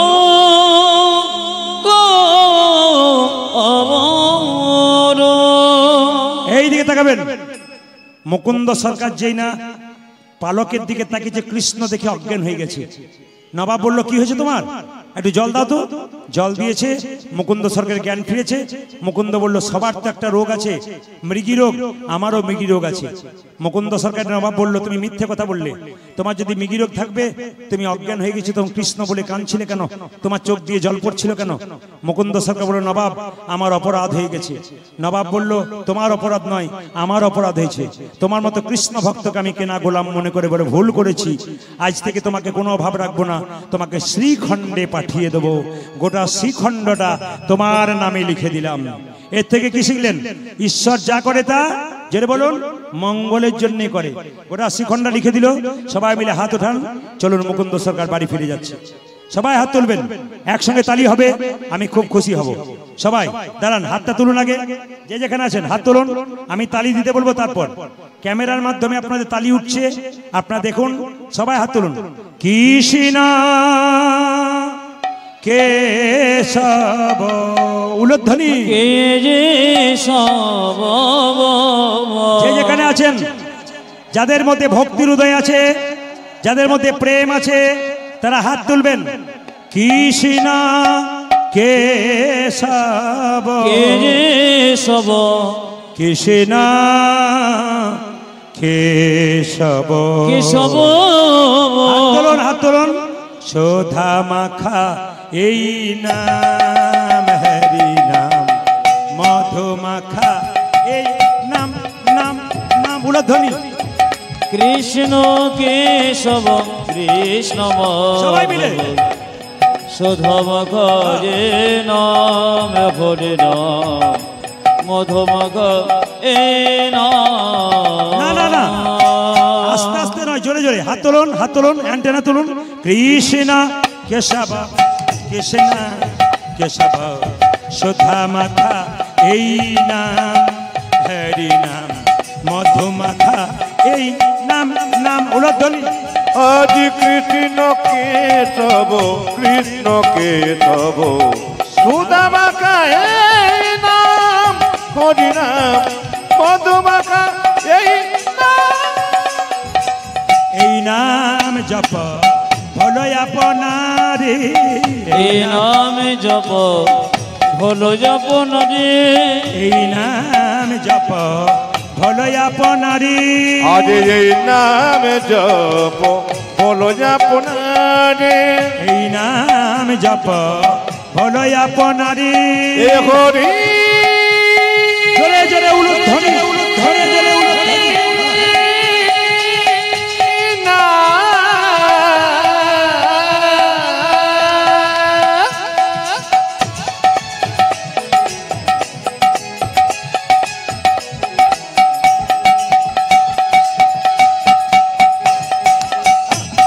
হাত তুলুন, হাত তুলুন। সুধা মাখা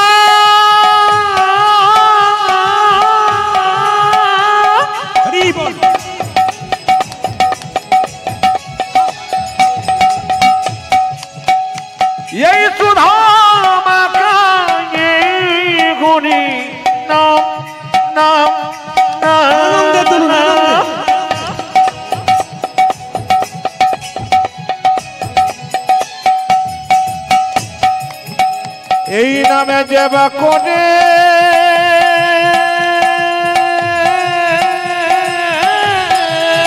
নিতাই গৌর হরি হরি বল।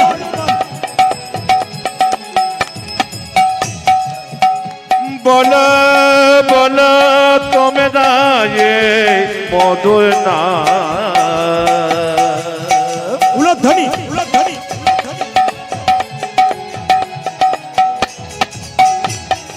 এই কৃষ্ণ না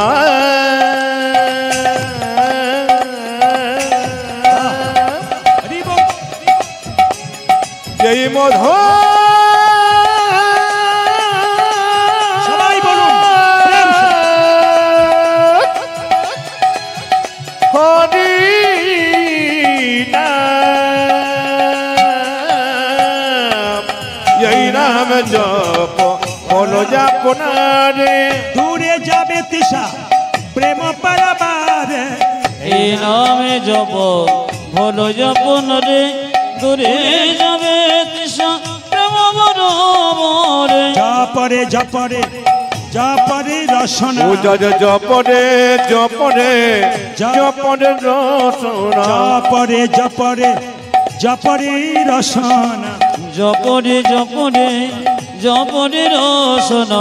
শোধা মাখা এই নাম হরি নাম, মধু মাখা এই নাম। উলধ্বনি উলধ্বনি। আজ কৃষ্ণ কেশব কৃষ্ণ মাধব সধব গে নাম হরি নাম মধব গে নাম। সবাই সবাই জপনা নিতাই গৌর হরি বল। বল কৃষ্ণ না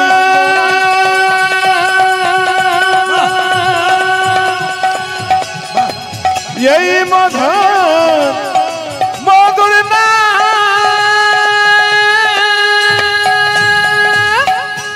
জেনে বলুন রাধা রানী কি। বাহ, আপনাদের যত রাত্রি বাজছে জয়টা বাজছে। জেনে বলুন শ্যাম সুন্দর কি। বাহ বাহ।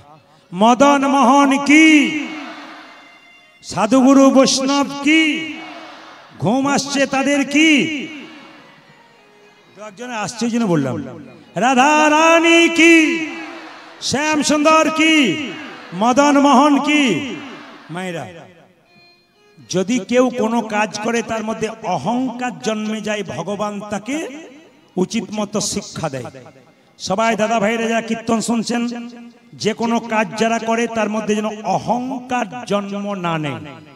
যদি আপনার কোনো একটা কাজের নাম হয়ে গেল, লোকে খুব নাম করে, আপনার ভেতরে যেন অহংকার না হয়, আপনি যেন আরো ভালো করতে পারেন তার চেষ্টা কিন্তু আপনি করবেন। সবার কাছে নিবেদন, মুকুন্দ সরকার টোনটা বাড়াও। মুকুন্দ সরকার চিকিৎসা করতে করতে তার একটা অহংকার হয়ে গেল, আমি সারা বাংলার কবিরাজ। ভগবান মনে মনে ভাবলো, মুকুন্দ আমি তোমাকে আশীর্বাদ করলাম সবার রোগ ভালো করে দেবে, আর তোমার অহংকার হয়ে গেল। যারা কীর্তন শুনছেন তাদের কাছে নিবেদন, কিসের অহংকার? আপনি কি জন্ম পেয়েছেন? জোরে বলুন হ্যাঁ না না। আপনাকে একজন জন্ম দিয়েছে মা। আপনার কি নামটা আপনি নিজে রেখেছেন? এই যে নাম নিজে রেখেছেন, একজন নাম রেখেছে। আপনি কি নিজে পড়তে পেরেছেন? একজন আপনাকে পড়িয়েছে। আপনি যখন শ্মশান ঘাটে যাবেন তখন নিজে যেতে পারবেন না, অন্যজনে নিয়ে যাবে? জোরে বলুন, অন্যজনে নিয়ে যাবে। সবই যদি অন্যজনের হয় তাহলে আপনার বলতে কি রইল? মুকুন্দ সরকার অহংকার হয়ে গেল, তার স্ত্রীর শরীরে একটা কঠিন রোগ দিয়ে দিল কে? মহাপ্রভু। ছুটে এলো তার স্ত্রীর কাছে মালদা থেকে, কই গো ঘরণী, স্বামী এ কি আমার হলো গো? স্বামী এ কি আমার হলো গো? আমার সর্বাঙ্গ যেন জ্বলে যায়, আমার সর্বাঙ্গ যেন জ্বলে জ্বলে যায়।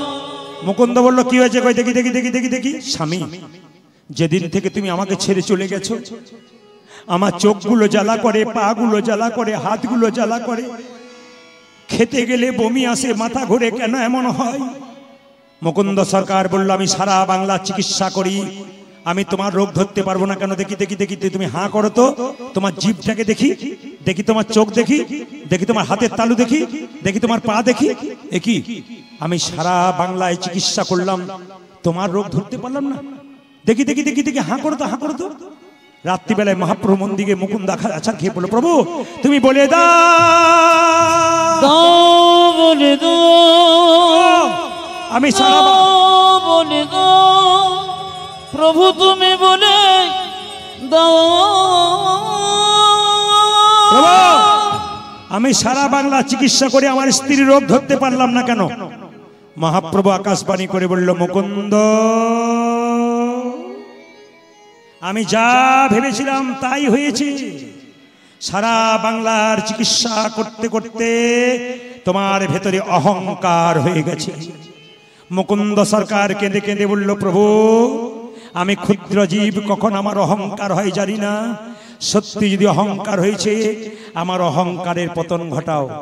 মহাপ্রভু পান খেত। মায়েরা কারা কারা পান খান? হাত তুলবেন। পান খান? বাহ, হাত নামান। আচ্ছা, পান যারা খান তারা কিছু খারাপ করেন না। মহাপ্রভু সন্ন্যাসের আগে পর্যন্ত পান খেয়েছিল, মহাপ্রভু সন্ন্যাসের পরে পান খায় নাই। কেন? মহাপ্রভু বলছে পান কিন্তু একটা অমৃতের সমান। কেন বলুন তো, তাকাবেন। অমৃতের সমান কেন? পানের জন্ম কোথা থেকে? অমৃত থেকে। সমুদ্র থেকে অমৃত উঠেছিল, আর সেই অমৃত দেবতা এবং অসুরদের মধ্যে মারামারি চলছিল সে অমৃত নিয়ে। এক ফোঁটা অমৃত মাটিতে পড়েছিল, তার থেকে পান গাছের জন্ম হয়েছিল। ও মায়েরা, যারা পান খান তারা ভালো করেন, কিন্তু পানের সঙ্গে সুপারি আর চুন খেলে ভালো। যদি আপনি মশলা খান তবে আপনার দাঁতগুলো তরমুজের বিচির মতো দেখতে হয়ে যাবে। এরকম পান খাবেন না। আচ্ছা মায়েরা, পান কি কি কাজে লাগে জোরে বলুন? পুজোতে লাগে, জোরে বলুন। হা না না, জোরে বলবেন। পুজোতে লাগে, বেশ। পুজোতে লাগে। যে চটি নিয়ে যাচ্ছেন তিনি বলুন। পুজোতে লাগে। আমাদের সবচেয়ে প্রিয় জিনিস হলো চটি। চটির মতো প্রিয় নাই। দেখবেন চটিকে কি যত্ন করে নিয়ে যায়, বলে চটি ভাই তোকে পায়ে পড়ি, কিন্তু দেখ তোকে কখনো কখনো মাথায় তুলে নিয়ে যাই। হরিবাসরে দেখবি মাথায় তুলে নিয়ে যাই।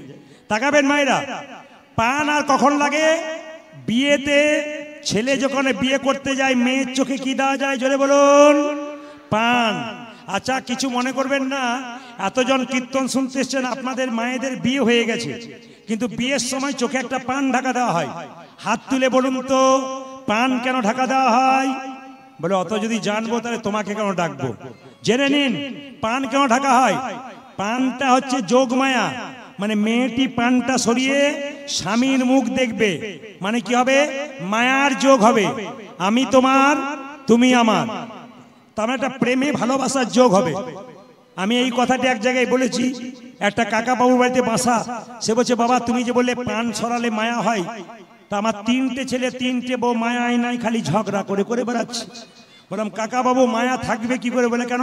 পান ঢাকা দেবার আগে রাস্তাতে কতবার দেখা হয়ে যাচ্ছে, ওই জন্যে মায়া নাই। আবার দেখবেন মায়েরা, অনেক ছেলেরা আমাদেরকে প্রশ্ন করে, প্রদীপ বাবু মাদুলি মালা মালা মাদুলি টাদুলি নাই, মাদুলি নাই। বলে কেন? আমার স্ত্রী যেখানে যায় খালি এদিক ওদিক তাকায়। আপনাদের কীর্তনে কিছু মনে করবেন, 2-4 জন মাকে দেখতে পাচ্ছি কীর্তন হচ্ছে এদিকে আর ও খালি তাকাচ্ছে। তার মানে কি বলুন তো? কিছু মনে করবেন না। কেন তাকায় এরা? দোষ হচ্ছে ক্যামেরাম্যানের, না এই ক্যামেরাম্যানের নয়। বিয়ের সময় দেখবেন মালা বদল হয়, তখন দেখবেন মালাটি স্বামীকে যখন পরায় মেয়েটি, তখন কত প্রেমের ভাব থাকে। আমি তোমার, তুমি আমার, কি সুন্দর প্রেম, সে মানে শুভ দৃষ্টি হচ্ছে। যখন মেয়েটি মালাটা পরাচ্ছে তখন পেছন থেকে একজন ক্যামেরাম্যান বলছে এইদিকে। শুভ দৃষ্টি কার দিকে হয়ে গেল? জেনে বলুন কার দিকে হয়ে গেল? আর তাকাই, হরে কৃষ্ণ, আর তাকাই। এই জন্য খালি এদিক ওদিক তাকায় না। আপনাদের আসরে এরকম কোনো পার্টি নাই, অন্য আসরে হয় আর কি। সবাই লক্ষ্য করুন মায়েরা, মুকুন্দ সরকারের যখন চিবানো পানটা তার স্ত্রীকে দিয়ে দিল, তার গর্ভে সন্তান এলো। আর সেই সন্তানটা কোন দিন হলো বলুন তো? আপনারা প্রথমেই শুনেছেন, কি বার হলো? জোরে বলুন, কি বার বাচ্চা হয়েছিল? জোরে বলুন। বাতাসা কিন্তু চলে এসছে। কি বার হয়েছিল? শুক্রবার, বৃহস্পতিবার। সেদিন কি পুজো ছিল? কালী পুজো না দুর্গা পুজো? জোরে বলুন। কি পুজো ছিল? কি পুজো? সরস্বতী পুজো। সবাই মাথায় কাপড় নিন, বাচ্চা জন্ম নিচ্ছে সবাই একসঙ্গে, সবাই মিলে একসঙ্গে। মুকুন্দ সরকার ছেলে জন্ম নিচ্ছে, সবাই একসঙ্গে একবার উলুধ্বনি দিয়ে আহায় হেন কালে জন্মিল শির ঘুনন্দন, হেন কালে জন্মিল শির ঘুনন্দন, হেন কালে জন্মিল শির ঘুনন্দন, জন্ম নিল রে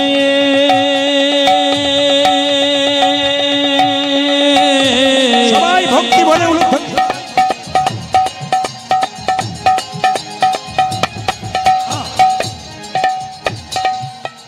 হেন কালে উলুধ্বনি।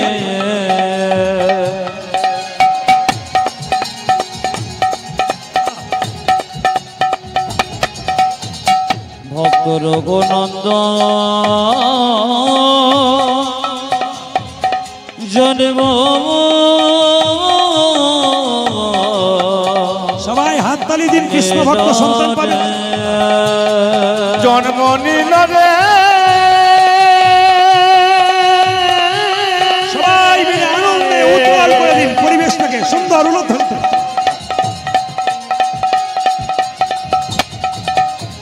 ভক্ত রঘুনন্দন জন্ম নিল রে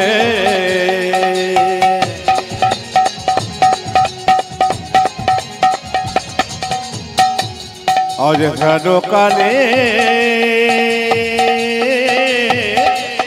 জন্ম নিল, জন্ম নিল, জন্ম নিল, হেন কালে জন্মিল শির ঘুনন্দন, হেন কালে জন্মিল শির ঘুনন্দন, মুকুন্দ দাসেরই তাহা আনন্দিত, আজ মুকুন্দ দাসের তাহায় আনন্দিত মন, মুকুন্দ দাসেরই তাহা আনন্দিত। আজ মুকুন্দ দাসে তাহা আনন্দিত মন। ও কবিরাজ, তোমার ছেলে হয়েছে, আমার ছেলে আনন্দ ধরে না, আনন্দ ধরে না, আনন্দ ধরে ও না, না না আনন্দ ধরে না, মুকুন্দ দাসের মনে আনন্দ ধরে না, আজ মুকুন্দ দাসের মনে আনন্দ ধরে না, মুকুন্দ দাসের মনে পুত্র বদন আজ হেরে, মুকুন্দ দাসের আজ মনে পুত্র বদন হেরে, মুকুন্দ দাসের আজ মনে পুত্র বদন আজ হেরে, মুকুন্দ দাসের আজ মনে পুত্র বদন আমার হেরে, মুকুন্দ দাসের আজ মনে আনন্দ ধরে না, মুকুন্দ দাসের আজ আনন্দিত ও আজ মুকুন্দ দাসে আজ আনন্দিত মন। সরস্বতী পুজোর দিনে ছেলে জন্ম নিল, মধু কেনার পয়সা থাকলো, মধু কিনবার দোকান খুঁজে পেল না, তাই মুকুন্দ সরকার বলল মধু নাই বা দিলাম, কি করব?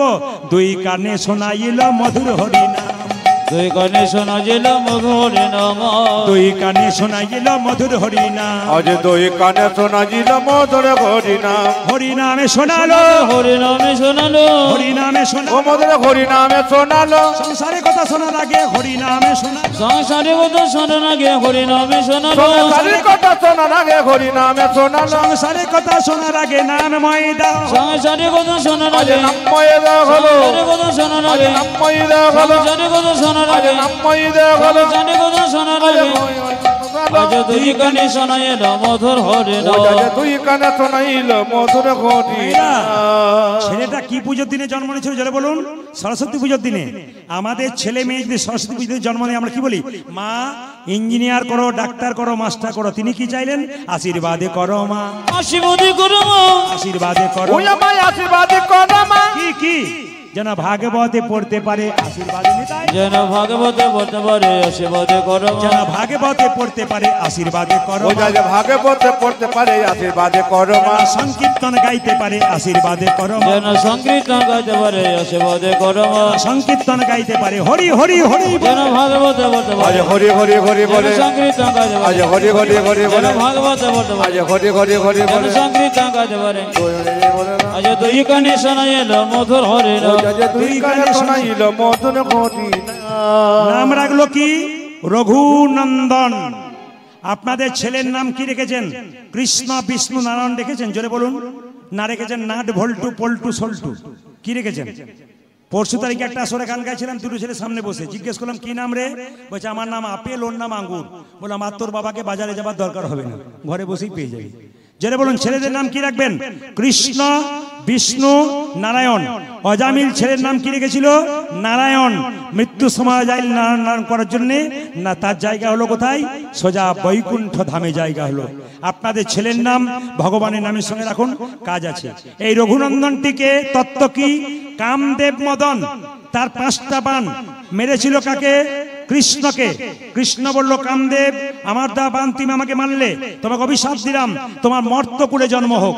কামদেব মদন বলল, অভিশাপ যদি দিলে মর্তকুলে জন্ম হোক, আশীর্বাদ দাও যেন তোমার চরণ লাভ করতে পারি। সঙ্গে সঙ্গে ভগবান বলল, কামদেব তুই রঘুনন্দন রূপে চলে যা শ্রীখণ্ডে, আমি গোপীনাথ রূপে যাব, একদিন তোর হাতে নাড়ু প্রসাদ খাবো। সবাই মাথায় কাপড়টা নিন, নাড়ু প্রসাদ খাবে। তার আগে পদকর্তা কি বলছে?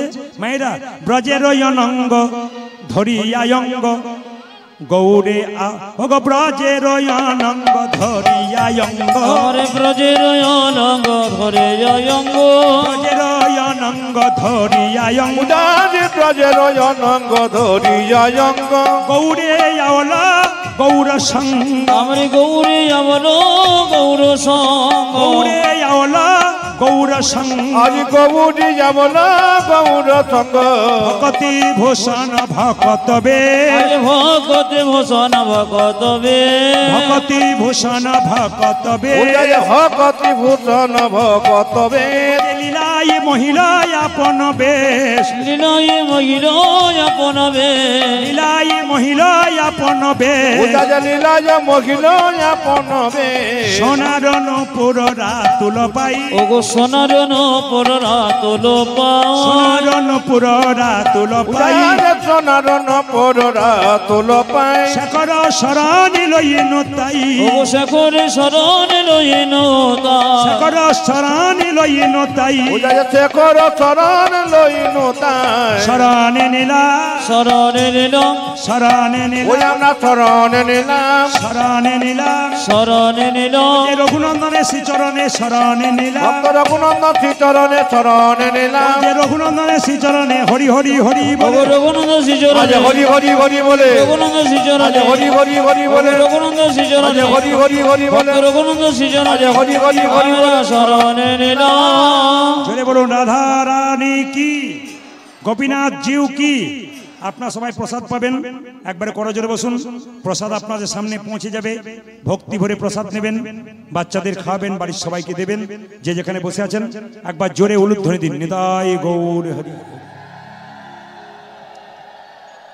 একটু জোরে বলুন রাধা রানী কি, একবার বলুন তো রাধে রাধে রাধে রাধে।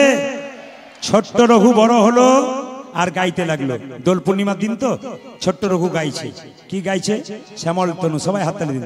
রঘুনন্দন বড় হলো, গাইছে। কি গাইছে দেখুন, হাত তুলুন, হাত তুলুন, সবাই হাত তুলুন। বাহ, উলধ্বনি।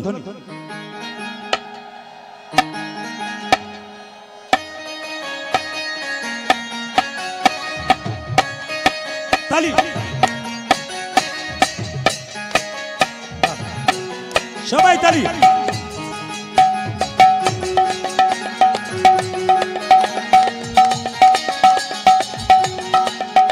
সবাই হাত তুলবেন, সবাই হাত তুলবেন।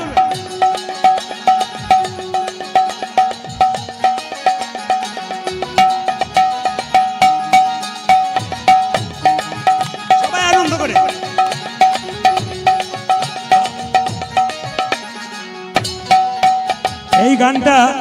এই গানটা রঘুনন্দন গাইছে। আপনারা যদি হাততালি দিয়ে গাইতে পারেন, আপনাদের বাড়ির কৃষ্ণ ভক্ত সন্তান হবে।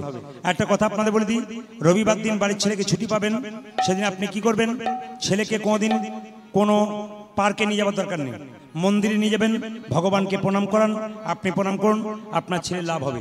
মন্দিরে গিয়ে প্রণাম করাবেন, সাধুগুরু বৈষ্ণব দেখলে প্রণাম করাবেন, কীর্তনিয়া দেখলে বাচ্চার ছেলের মাথায় হাত দেওয়া করাবেন। কেন? আশীর্বাদ পাবে। একটু প্রমাণ দিয়ে দিই আপনাদের। শিল প্রভুপাদ, ইস্কন মন্দিরের শিল প্রভুপাদ, উনি যখন ছোট ছিলেন, কলকাতার ছেলে, তার বাবা 10টায় অফিস যেত, চাকরি করতো, 9টা পর্যন্ত দরজায় বসে থাকতো। কোনো বৈষ্ণব এলে বলতো, একবার আসুন, কি হয়েছে বলবেন তো? আরে একবার আসুন না, কি হয়েছে বলবেন তো? আমার ছেলের মাথায় একবার হাত দিয়ে বলে দিন যেন আমার ছেলের রাধারানীর কৃপা হয়। বাবার এরকম চেষ্টা ছিল বলেই তো শিল প্রভু প্রভুপাদ এত বড় হতে পেরেছিল। এই যে আপনারা যারা বাবা হয়েছেন, মা হয়েছেন, আপনাদের প্রচেষ্টা থাকবে তবে তো কৃষ্ণ ভক্ত সন্তান হবে। ইচ্ছা করলে MBA পাস করতে পারে সব ছেলে, প্রায় ছেলে। ইচ্ছা করলে ডাক্তার, ইঞ্জিনিয়ার হতে পারে, কিন্তু ইচ্ছা করলে কৃষ্ণ ভক্ত হওয়া যায় না। কৃষ্ণ ভক্ত হতে গেলে কিন্তু অনেক কষ্ট করতে হয়। তাই সবাই হাত তুলুন, আপনাদের বাচ্চাদেরকে হাত তোলান, বাজাও, হাত তুলুন, তালি, বাহ,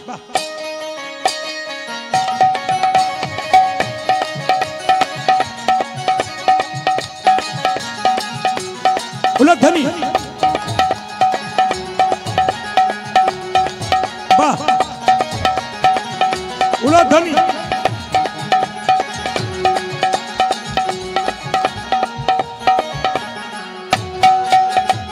আমি কমিটির ছেলেদেরকে বলে রাখবো, রাত্রি 9:25 মানে 9:30টার মধ্যে আপনি দলকে রেডি করে রাখুন। আমি 9:30টায় পুরো গান ছাড়বো, কারণ 6টায় আরম্ভ করেছি, আমি 3 ঘন্টা করি। এদের ভালোবাসার জন্য 3.5 ঘন্টা করে দিচ্ছি। হাত তুলে একসঙ্গে সবাই হাত তুলুন, সবাই হাত তুলুন। শ্যামল তনু যে হলো আবিরেতে লাল, আবিরেতে লাল, হোলি খেলিছে আমার বজের গোপাল। শ্যামল তনু যে হলো আবিরেতে লাল, আবিরেতে লাল, হোলি খেলিছে আমার ব্রজের গোপাল।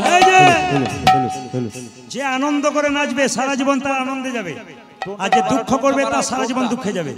হাত তুলে, শ্যামল তনু যে হলো আবিরেতে লাল, আবিরেতে লাল, হোলি খেলিছে আমার বজের গোপাল। শ্যামল তনু যে হলো আবিরেতে লাল, আবিরেতে লাল, হোলি খেলিছে আমার বজের গোপাল। তুলে, শ্যামল তনু যে হলো আবিরেতে লাল, আবিরেতে লাল, হোলি খেলিছে আমার ব্রজের গোপাল। শ্যামল তনু যে হলো আবিরেতে লাল, আবিরেতে লাল, হোলি খেলিছে আমার ব্রজের গোপাল। সাথে লইয়ে শ্রীরাম সুদাম যত না রাখার, ওগো সাথে লইয়ে, সাথে লইয়ে, সাথে লইয়ে শ্রীরাম সুদাম যত না রাখার। সাথে লইয়ে, হ্যাঁ হ্যাঁ সাথে লইয়ে, হ্যাঁ হ্যাঁ সাথে লইয়ে শ্রীরাম সুদাম যত না রাখা। ওটা যে সাথে লইয়া শ্রীরাম সুদাম যত না রাখার, হোলি খেলিছে আমার ব্রজের গোপাল। শ্যামল তনু যে হলো আবিরেতে লাল, আবিরেতে লাল, হোলি খেলিছে আমার ব্রজের গোপাল। শ্যামল তনু যে হলো আবিরেতে লাল, আবিরেতে লাল, হোলি খেলিছে আমার ব্রজের গোপাল। ওটা যে শ্যামল তনু যে হলো আবিরেতে লাল, আবিরেতে লাল, হোলি খেলিছে আমার বজের গোপাল। রাধারে রং দেবে বলে ধরিল পিচকারি, ধরিল পিচকারি, লাল রঙে রাঙাইল নীল রঙে। ওগো রাধারে রং, রাধারে রং, রাধারে রং দেবে বলে ধরিল পিচকারি, ধরিল পিচকারি, লাল রঙে রাঙাইল নীল রঙে সরে। আপনারা তো সবাই তালি দিচ্ছেন, 2-4 জনকে দুঃখ দেখলে আমার খুব কষ্ট হচ্ছে। 2-4 জনকে কেমন দেখছি দেখুন, রাধারে রং দেবে, কি হাই তুলছে বলে সেই আপনাকে দেখবো বলে সেই দুটো থেকে বসে আছি। তারপর আবার নাচানাচি, তারপর ক্লান্ত শরীর, কি করে না না নাচুন, আনন্দ পাবেন। হাত তুলুন। রাধারে রং দেবে বলে ধরিল পিচকারি, ধরিল পিচকারি, লাল রঙে রাঙাইল নীল রঙে। ওটা যে রাধারে রং, রাধারে রং, এ রাধারে রং দেবে বলে ধরিল পিচকারি, ধরিল পিচকারি, লাল রঙে রাঙাইল নীল রঙের শাড়ি। রাধা বলে রং দিও না দোহাই নন্দলাল, রাধা বলে রং দিও না দোহাই নন্দলাল, রাধা বলে রং দিও না দোহাই নন্দলাল। ওটা যে রাধা বলে রং দিও না দোহাই নন্দলাল। হোলি খেলিছে আমার বজের গোপাল। হরি বল। শ্যামল তনু যে হলো আবিরেতে লাল, আবিরেতে লাল, হোলি খেলিছে আমার ব্রজের গোপাল। শ্যামল তনু যে হলো আবিরেতে লাল, আবিরেতে লাল, হোলি খেলিছে আমার বজের গোপাল। রঘুনন্দন বড় হলো, মাথায় কাপড়টা নিন, রঘুনন্দন প্রসাদ খাওয়াবে। সবাই যে যেখানে বসে আছেন একবারে করজোরে বসুন, বাচ্চাদেরকে বসান। রঘুনন্দনের বাবা পুজো করছে আর রঘুনন্দন পাশে বসে আছে, সবাই দর্শন করবেন, অনুরোধ হয়ে দেবেন। মা রঘুনন্দন বসে আছে, তার বাবা প্রসাদ খাওয়াচ্ছে। যে যেখানে দূরে বসে আছেন, বাবারা যারা বসে আছেন করজোরে বসবেন, প্রেম সে একসঙ্গে।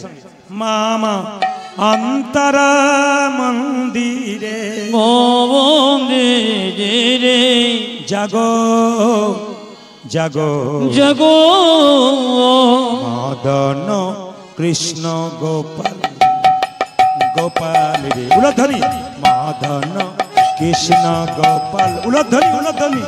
মম অন্তর মন্দিরে জগ জগ মদন কৃষ্ণ গোপাল গোপাল মদন কৃষ্ণ মম গোপাল। অন্তর মন্দিরে জাগ জাগ মদন কৃষ্ণ গোপাল গোপাল মদন কৃষ্ণ গোপাল। লয়ে রাধা বামে এসব ব্রজ ধামে। লয়ে রাধা বাবে এসব ব্রজ ধামে। লয়ে রাধা বামে এসব ব্রজ ধামে। এ প্রাণ উলধ্বনি।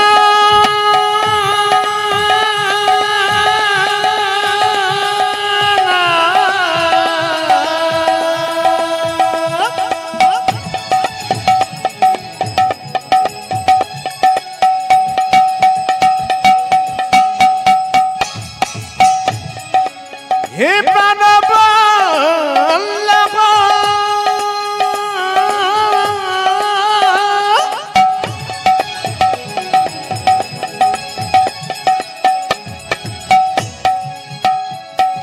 হে প্রাণ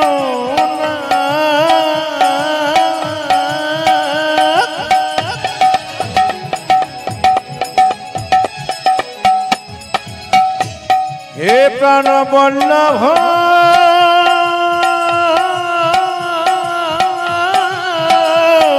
সবাই জোরে জোরে উলধ্বনি। বাহ।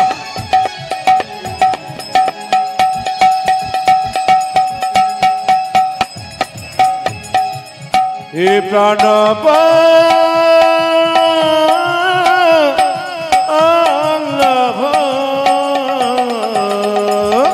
লয়ে রাধা বামে এসব ব্রজ ব্রজ ধামে। ধামে লয়ে রাধা বাবে এসব ব্রজ ধামে। এসো এসো গিরিধারিলা মদন কৃষ্ণ গোপাল। উলধ্বনি। মম অন্তর মন্দিরে জগ জগ মদন কৃষ্ণ গোপাল গোপাল মদন। কবিরাজ পাশের গ্রাম থেকে ছোট্ট একটা ছেলে বলল, কবিরাজ আপনি পুজো পরে করবেন, আমার বাবা চিকিৎসা করে আসুন। ছোট্ট ছেলেকে কবিরাজ বলল, হ্যাঁ রে, আমি গোপীনাথের পায়ে একটা তুলসী পত্র দিচ্ছি, একটা পায়ে দেবো, আর তুই পিছু রাখলি? আগে জীব সেবা তারপর শিব সেবা, তুমি আমার বাবাকে চিকিৎসা করতে চলো। ছোট্ট ছেলেটি বাবাকে চিকিৎসা করতে গেল। রঘুকে বলো, রঘু আজকে পুজোটা তুই কর। মায়েরা জোরে বলুন তো, রঘুনন্দনের বয়স কত যখন ভগবানকে সেবা করাবে? জোরে বলুন, কত বছর বলেছিলাম? 5 বছর বলেছিলাম। এই 5 বছরের রঘু বাবা যখন চিকিৎসা করতে চলে গেল, ছোট্ট রঘুনন্দন, সবাই দর্শন করবেন আপনাদের ছেলের মঙ্গলের জন্য। রঘুনন্দন মন্দিরে বসে গোপীনাথকে বলছে, গোপীনাথ, ও গোপীনাথ, বাবা তোমাকে তুলসী পত্র দেয়, চন্দন দেয়, আমি তো দিতে পারলাম না, তবে তোমাকে চন্দন দিতে পারলাম না। বাবা তোমাকে বাজার থেকে কিনে চন্দন দেয়, আমার চন্দন কেনার পয়সা নাই, আমি তোমায় ভক্তি চন্দন দেব। গঙ্গা জল নাই বা রইল, আমি তোমায় নয়ন জল দেব। ওগো মায়া, ওগো গোপীনাথ, তোমাকে আমি পুজো করব। সবাই লোক, ও দাঁড়াও দাঁড়াও, তোমাকে আবার পুজো করি। বাবা বলেছে ভক্ত প্রহ্লাদ হাতে তুমি খেয়েছিলে, ধুবের হাতে খেয়েছিলে, আমার হাতে তুমি খাবে। মায়েরা সবাই দর্শন করুন। ছোট্ট রঘুনন্দন বলছে, ও গো গোপীনাথ ঘনশ্যাম। সবাই দর্শন করবেন ভক্তি ভরে একবারে। ও গো গোপীনাথ ঘনশ্যাম। গোপীনাথ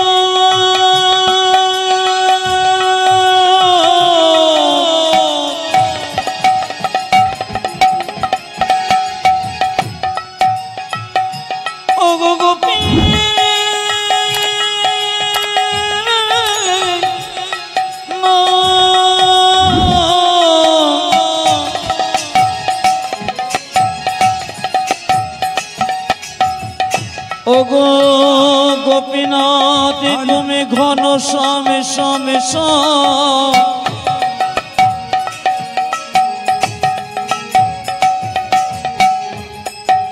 গোপীনাথ তুমি ঘন শ্যাম। ও গো গোপীনাথ ঘন শ্যাম ও গো গোপীনাথ ঘন শ্যাম। পাথরের গোপীনাথ নাড়ু খাচ্ছে। ও রঘু বলছে, ও বুঝেছি বুঝেছি, দরজাটা হাঁ করে খোলা আছে, তোমার লজ্জা করছে তো, আচ্ছা দরজাটা বন্ধ করে দিলাম, তোমার হাতে বাঁশি আছে, বাঁশিটা খুলে দিলাম, এবার তুমি গোপীনাথ নাড়ু খাও। পাথরের গোপীনাথ যখন বারবার নাড়ু খাচ্ছে না, রঘু তখন পাথরের গোপীনাথের পায়ে মাথা ঠুকছে। গোপীনাথ তুমি আমার হাতে নাড়ু খাবে না? বাবা বললো পল্লাদ হাতে কিছু, ধুবের হাতে কিছু, আমার হাতে খাবে না? বারবার গোপীনাথের পাথরের পায়ে মাথা ঠুকছে রঘুনন্দন। গোপীনাথ গোপীনাথ গোপীনাথ। রক্ত আর চোখের জলে মন্দির ভেসে যাচ্ছে। পাথরের গোপীনাথ মনে মনে ভাবছে, রঘুরে, লোকে আমায় সোনার থালাই রূপোর থালাই পায়েসে দেয়, তোর মতো এমন করে চোখের জলে ভেসে কেউ নাড়ু দেয় না। তোর হাতে যদি একটা নাড়ু না খাই, তবে যে গীতাতে আমার প্রতিজ্ঞা রবে না। আমি যে গীতাতে বারবার বলেছি, পত্রং পুষ্পং ফলং তয়ং যৌমে ভক্তা প্রজাচ্ছতি তদহম পরিতমস্মানি প্রতাত্মম। ওরে রঘুরে, তোর দ্বারা জগৎকে জানিয়ে দি, যদি কেউ ফুল না পেয়ে পাতা পায়, আমি পাতা দেয় আমি তাই গ্রহণ করি, পাতা না পেয়ে যদি জল দেয় আমি তাই গ্রহণ করি। তুই রক্ত আর চোখের জলে আমার চরণ সেবা করেছিস। আমি গীতাতে আরো বলেছি, যে যথামাং প্রবদ্ধন্তে তাংস্ততৈব ভজাম্যহম মম বত্মানুবর্তন্তে মনুষ্য পার্থ সর্বস্ব। ওরে রঘুরে, যে আমায় যেমন ভাবে ভালোবাসি, আমি তাকে তেমন ভাবে ভালোবাসি। তুই আমাকে এত প্রেম সে নাড়ু খাওয়ালি, তোর হাতে যদি একটা নাড়ু না খাই, তবে যে আমাকে আমার নামে কলঙ্ক হবে। পেছন থেকে হাত বাড়িয়ে বলছে, রঘুনন্দন নাড়ু দে দে রে, রঘুনন্দন নাড়ু দে দে রে, রঘুনন্দন নাড়ু দে দে, ও রঘুনন্দন নাড়ু দে রে, গোপীনাথ নাড়ু খাও, গোপীনাথ নাড়ু খাও, গোপীনাথ নাড়ু খাও। গোপীনাথ নাড়ু খায়। রঘু বলছে, কি তুমি এত নাড়ু আমার হাতে খাও না, বাবার হাতে খাও না, আমার হাতে খাচ্ছ কেন? পাথরের গোপীনাথ বলছে, রঘুরে, সবাই আমায় ডাকে রে রঘু, তোর মতো এমন করি চোখের জলে ভেসে কেউ ডাকে আমার চোখে জলে ভেসে কেউ ডাকে না, চোখের জলে ভেসে কেউ ডাকে, ওই এমন চোখের জলে ভেসে কেউ ডাকে না। ও যে মন্তে তন্তে সবাই ডাকে, চোখের জলে ভেসে কেউ ডাকে, আমায় মন্ত্রে তন্ত্রে সবাই আমার চোখের জলে ভেসে কেউ ডাকে না, মন্ত্রে তন্ত্রে সবাই ডাকে, চোখে জলে ভেসে কেউ ডাকে না, মন্ত্রে তন্ত্রে সবাই আমার ডাকে, চোখে জলে ভেসে কেউ, ওই এমন চোখের জলে ভেসে কেউ ডাকে না। ভাইয়েরা, এই যে দেখাবেন, যখনই এই কথাটি বলছে, দরজা বন্ধ করে বাবা যখন চিকিৎসা করে বাড়ি ফিরছে, যেই না দরজাটা খুলেছে, অমনি দেখতে পাচ্ছে গোপীনাথের হাতে অর্ধেকটা নাড়ু। রঘুনন্দন বলছে, বাবা তুমি কি দেখছো? বাবা মুকুন্দ সরকার বলছে, হ্যাঁ রে রঘু, আমি দেখতে পাচ্ছি গোপীনাথের হাতে অর্ধেকটা নাড়ু সেবার পাথরের হয়ে গেছে। রঘু গোপীনাথকে বলছো, গো গোপীনাথ, বাবা দেখতে পাচ্ছে পাথরের নাড়ু, আমি দেখছি আসল নাড়ু কেন? ভগবান গোপীনাথ আকাশবাণী করে বলল, রঘুরে, এ জগতে মানুষের যখন জন্ম হয়, তখন দুটো চোখ হয়, একটা ডান চোখ একটা বাম চোখ। গুরু কৃপার বস্তু গুরুদেবের মন্ত্র ভজন করে আর একটা চোখ হয়, সেই চোখটার নাম জ্ঞান চক্ষু। তোর যে জ্ঞান চক্ষুর উদয় হয়েছে, তোর বাবার এখনো হয় নাই। শাস্ত্রে বলেছে পিতার পুণ্যে পুত্রের উদয়, কিন্তু আজকে আমি জগৎকে দেখাবো যে পুত্রের পুণ্যে পিতার উদয় হয়। তুই তোর হাতটা তোর বাবার মাথায় দে, দেখতে পাবে তোর বাবা আমি নাড়ু খাচ্ছি। যেই না বাবার মাথায় হাতটা দিয়েছে, অমনি কি দেখলো, অদ্যপি খণ্ডপুরে অর্ধনাড়ু আছে, অদ্যপি খণ্ডপুরে অর্ধনাড়ু আছে বলে, অদ্যপি খণ্ডপুরে অর্ধনাড়ু আছে, অদ্যপি খণ্ডপুরে অর্ধনাড়ু আছে করে। দেখে যত ভক্তগণ জনে জনে, দেখে যত ভক্তগণ জনে জনে, দেখে যত ভক্তগণ জনে জনে, দেখে যত ভক্তগণ জনে জনে, বজের মদন যেই শিরগুণন্দন সেই, ব্রজের মদন যেই চিরগুণন্দন সে, বজের মদন যেই শিরগুণন্দন আগে ব্রজের বদন আছে চিরগুণন্দন আছে, উদ্ধব দাস রস ভনে ভনে, উদ্ধব দশরথ ভনে ভনে উদ্ধব দাসরস ভনে ভনে আজ এই উদ্ধব দশরথ ভনে ভনে আজ মিলন হলো রে আজ মিলন হলো রে